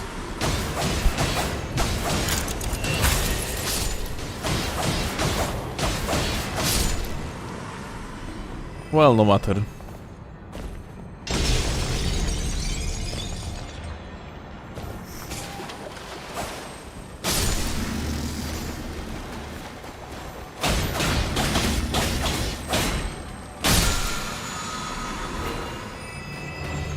I'm not even sure if that's like a worth to fight these guys in early game like this. Like, they are so fucking tanky. Maybe it would be worth to actually go like on the Medusas, like, and just you know, like attack Medusas only. Not sure.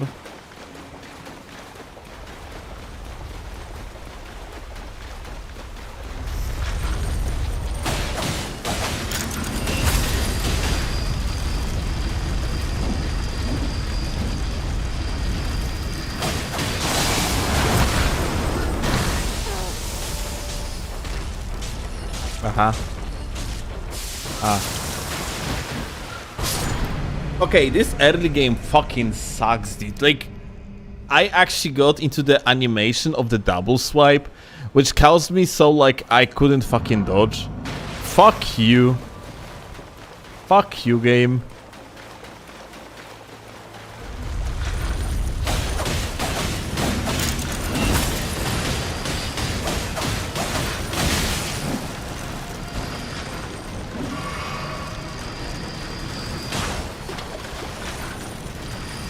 And now what? We're gonna be fucking waiting for this guy, like, to do, like, his fucking 7 billion long-ass moves.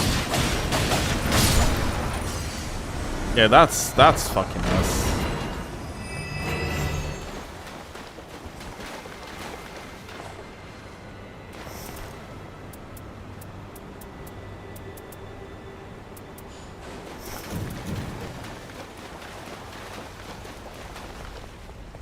Like, without an ability to clearly clear up these boyos, like this clear just doesn't make sense, we thinks. And we do not have possibility to thread them or anything. All we can do is just like mash, go invisible, and then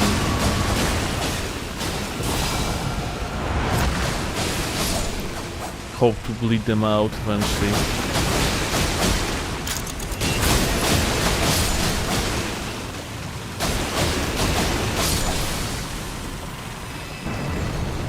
Yeah, like Horfrost Stomp would be actually kind of required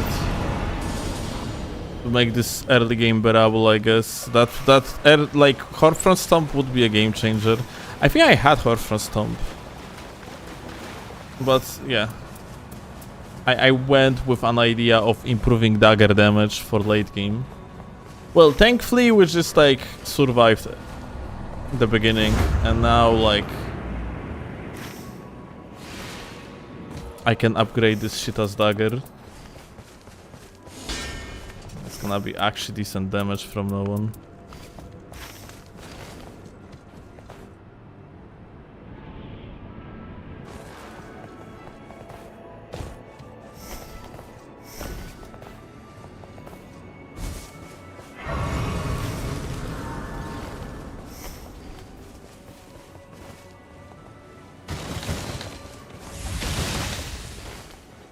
So what's the boss here?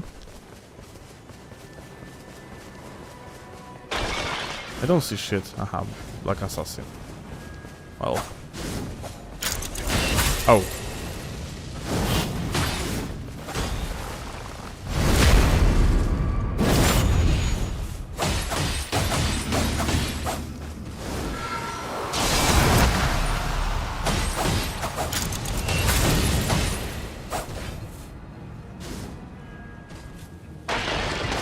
Why he is still fucking like attacking like something, dude?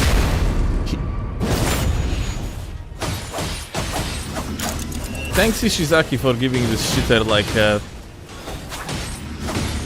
It's not actually Ishizaki, you know, when I think about it. Thanks Michael Zaki for giving this shitter like actually chain that is extending unreasonable like length of the combos in the game.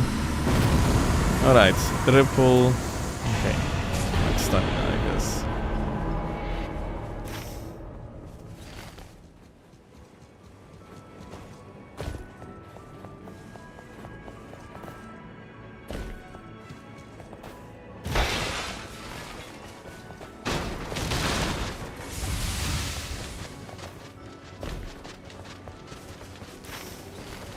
Horfrost Stomp won't work versus Virgin Abductor. Why? You cannot frost it? Oh well. Actually didn't know that.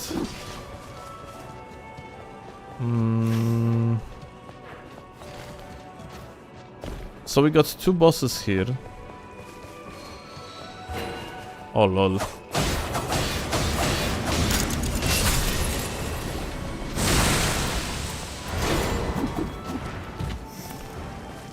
Well, it's gonna be debuffing bosses on this run.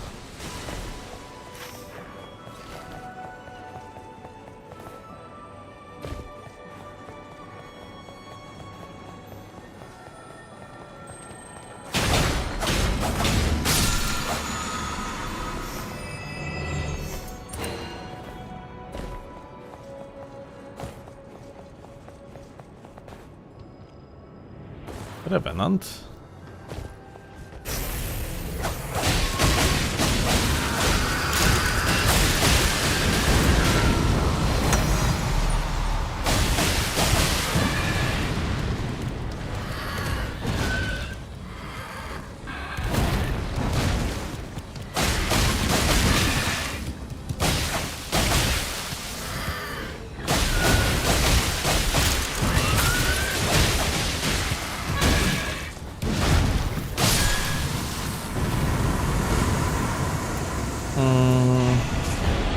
Well, unfortunately, this run doesn't feel like that much better than...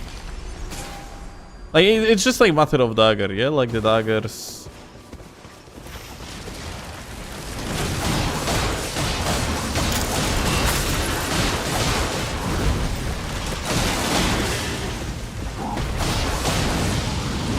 are good, but...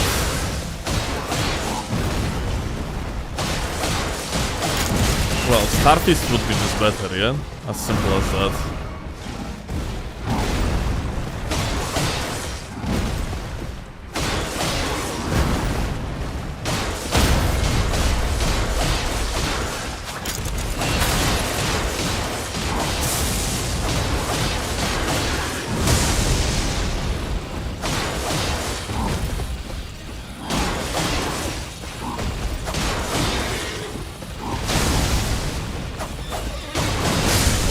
Dude,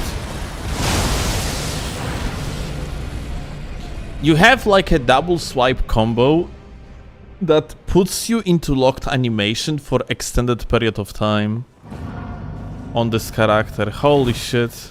Like this dagger moveset, whereas it's good, like this is not necessary.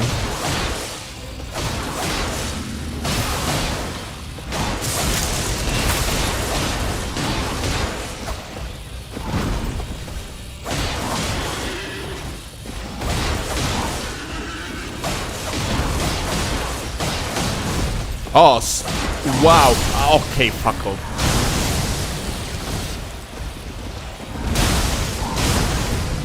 Why don't you poison? Why would I poison? With what? I don't have anything to poison with.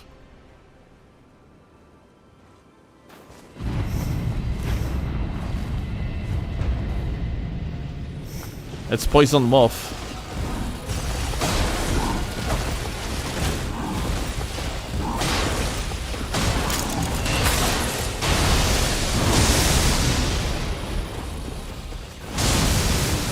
I'll just ult and finish it, I guess.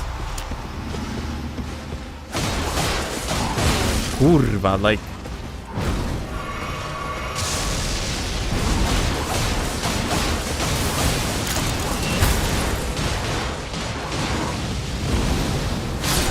Okay. Still does a poison build-up? How much? If it's worth it, then I can start using it.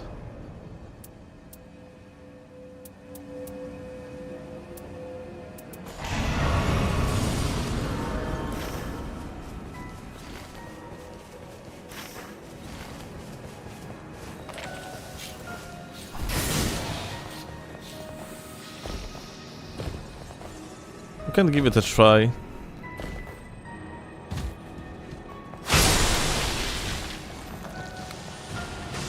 Not very, but eventually we'll get it. Okay, we're gonna give it a try.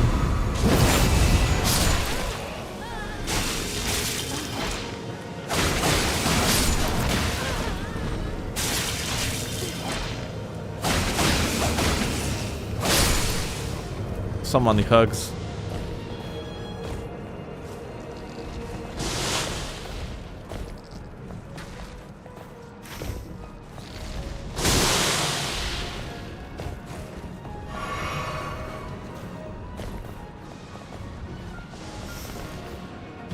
Yeah, like, not a fan of daggers, that's for sure.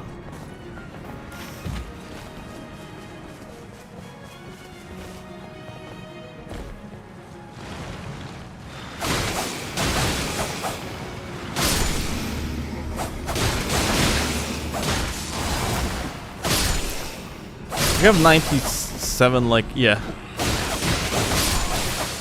We have 97 damage right now, like 112 on tier 3. Like that increase is amazing. But like I would really appreciate two things. A shield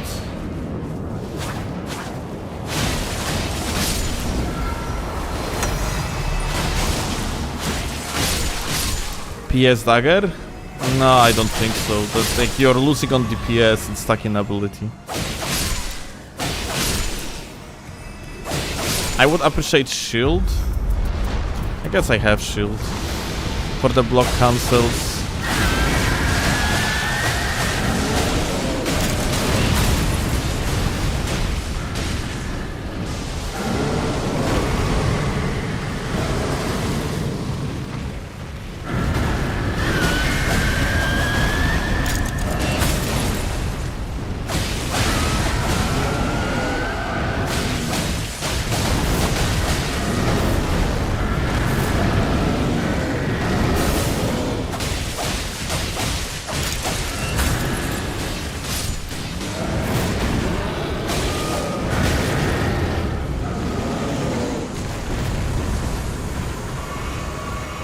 What the fuck is this damage? Successive.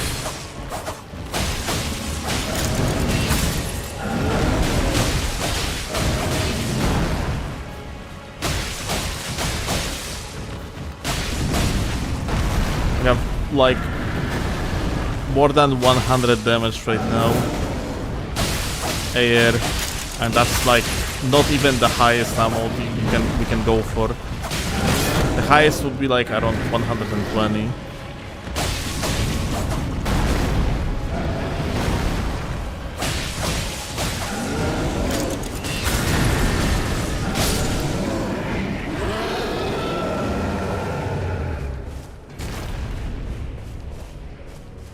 Stack multi-hit in order to use Shattering Crystal right after? That actually sounds like a very good idea.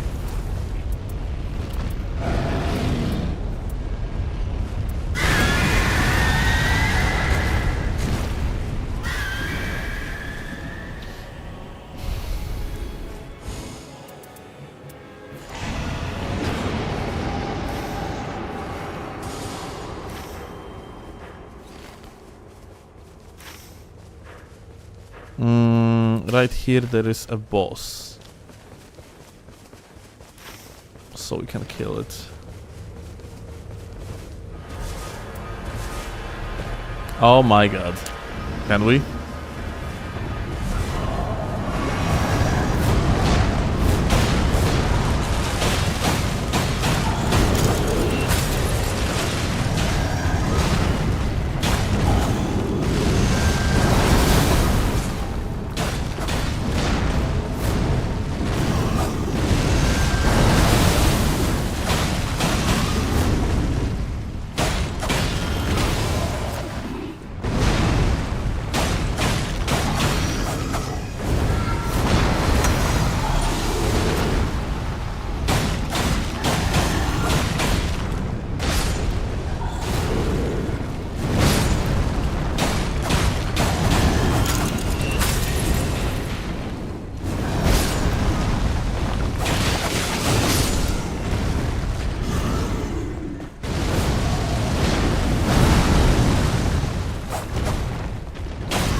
Blade of Calling.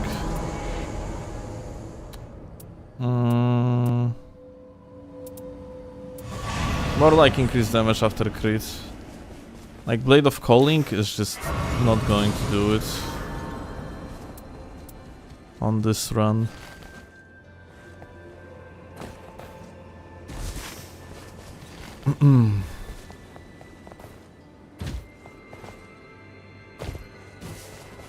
Has insane ult too.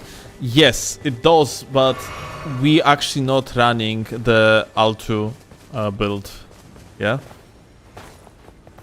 If I had relics, yes, but like we are not doing it. We want to mash R1.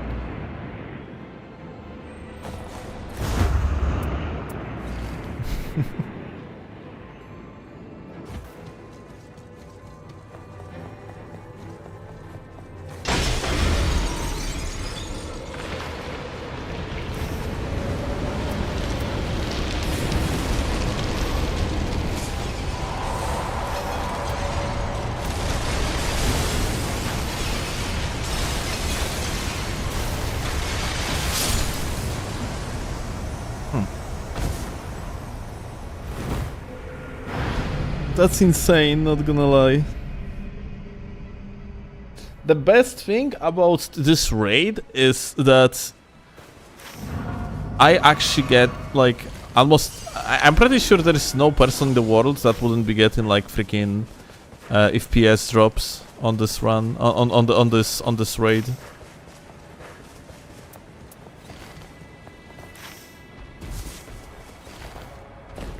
Not sure if that's possible to not get like FPS drops on this dog shit.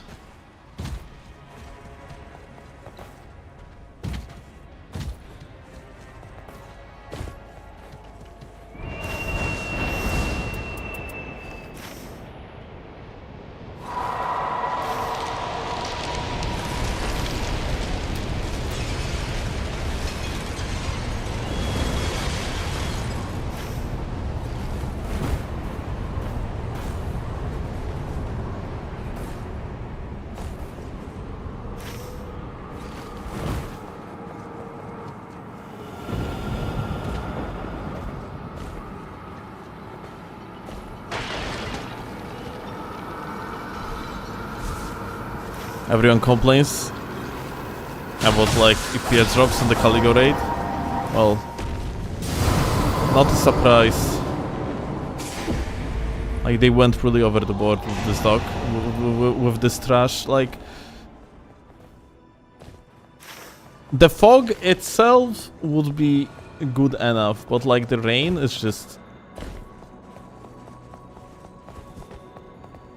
making it all that much more painful, and then like also causing FPS drops.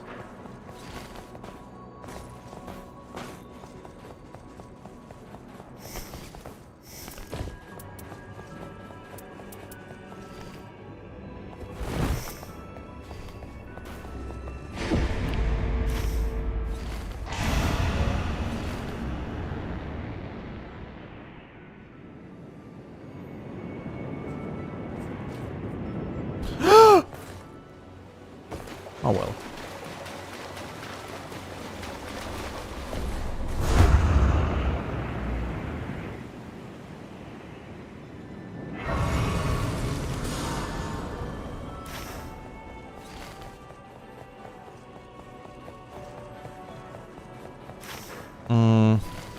Well, I guess we're gonna do gauntlet if we are already here.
Not sure if I'm gonna be able to like do all three.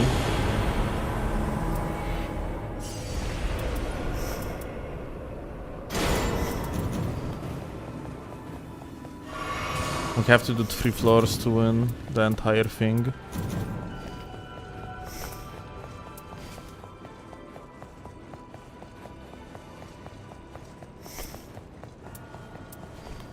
Now, what's gonna be better, Syncadeia with consistent high damage, or Bleed?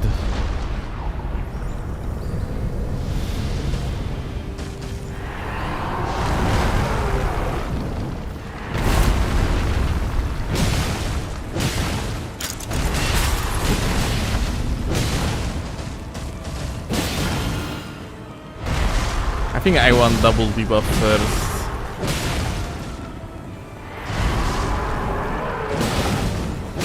Okay, here we go.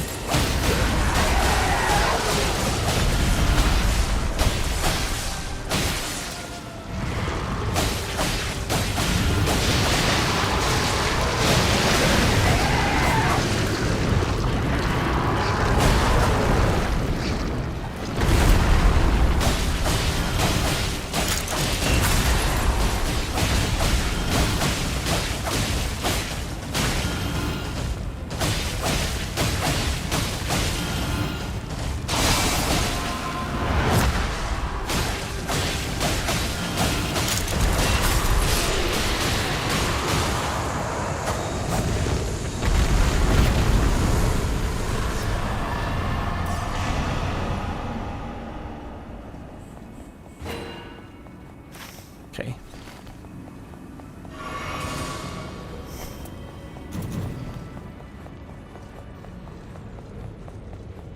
Highly doubt we're gonna have time for the last one.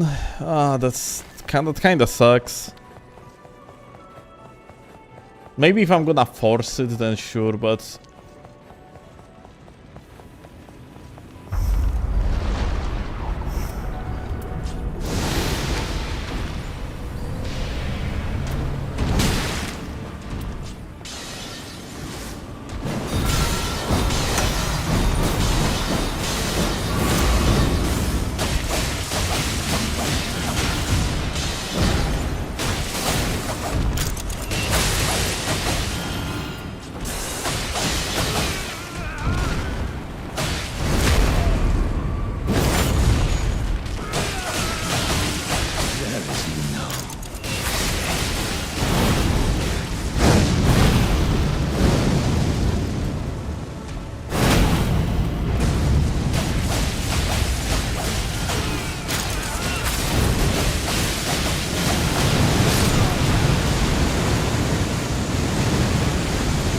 these stairs are too long. Yeah, unironic they are.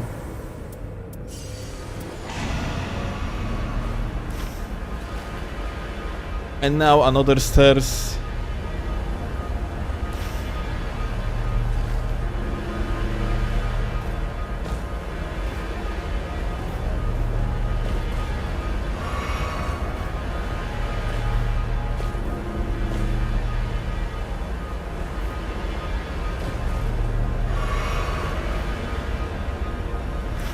Then animation, and only now you can run off.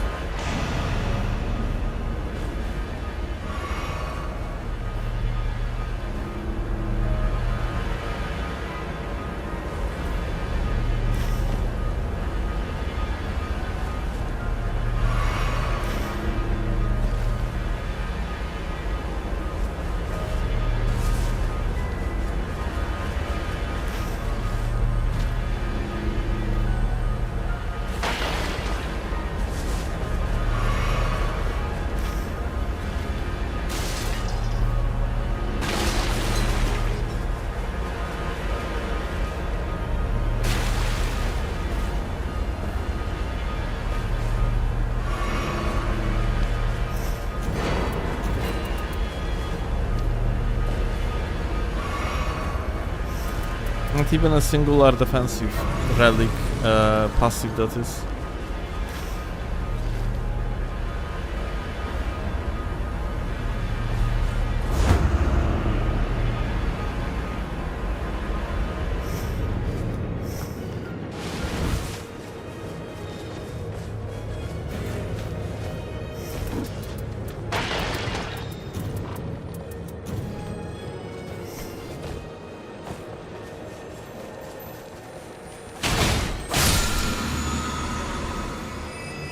question is if the raw damage is going to be enough to...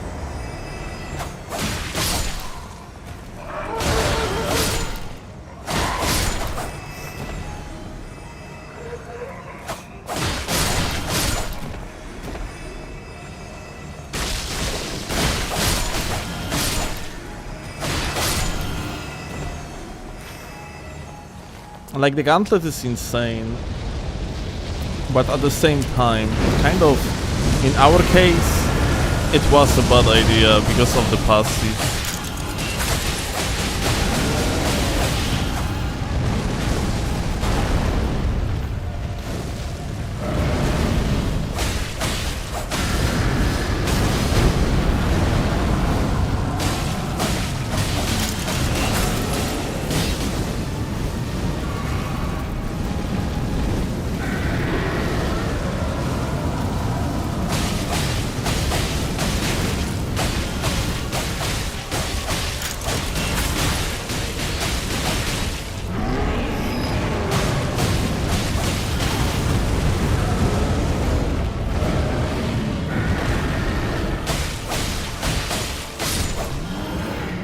Yeah, successive damage just at works, I guess.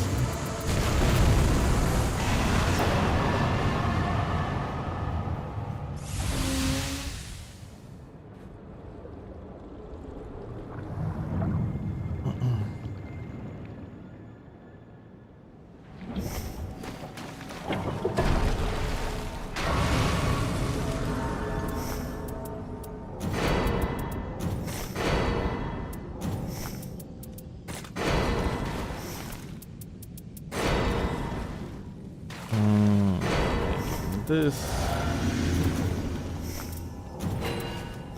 my damage.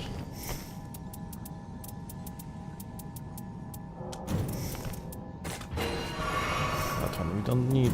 Okay, we're ready to go. Okay.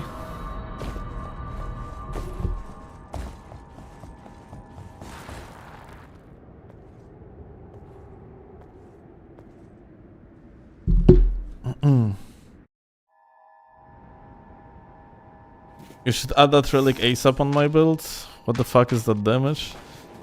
I mean, like, you know, it's a normal run, yeah?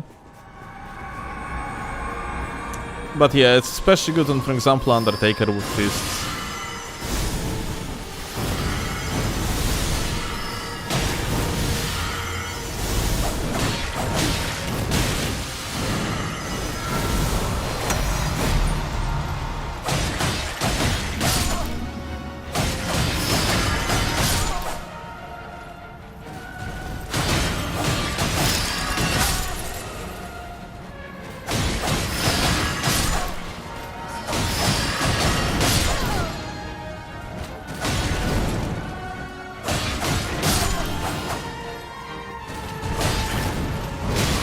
Oh.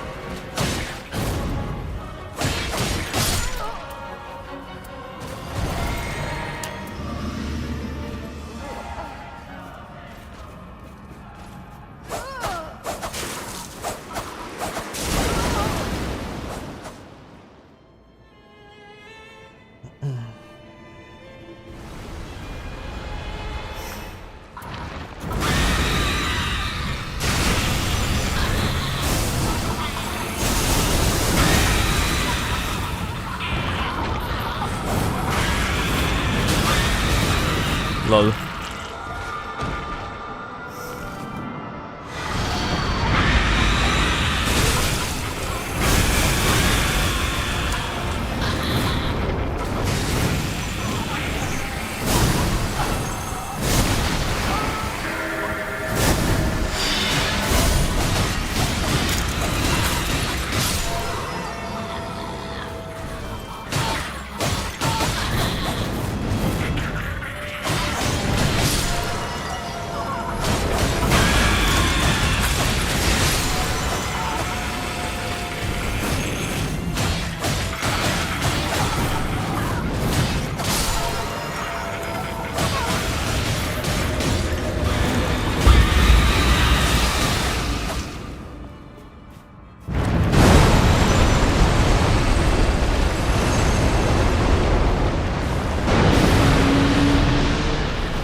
Oh shit.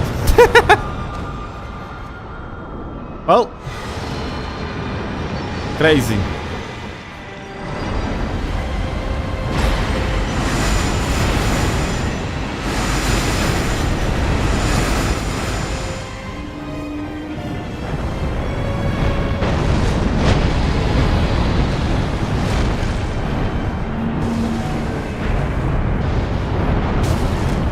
Holy fuck! Like that shit is really. Well, maybe you can jump over it. I'm gonna have to give it a try.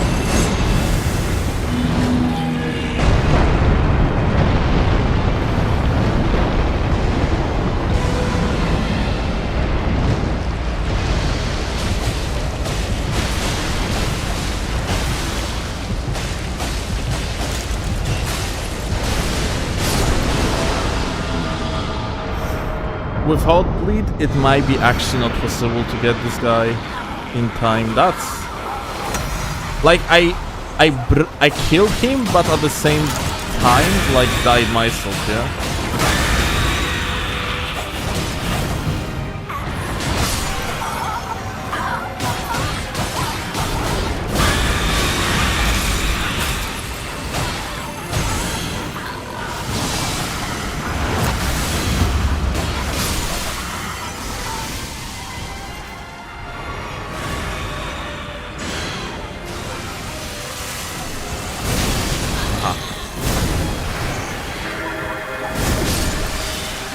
Well,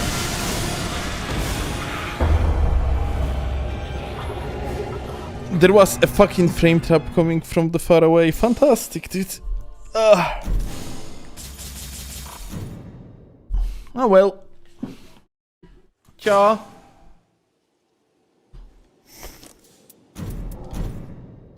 Okay, guys. I'm gonna be finishing for now.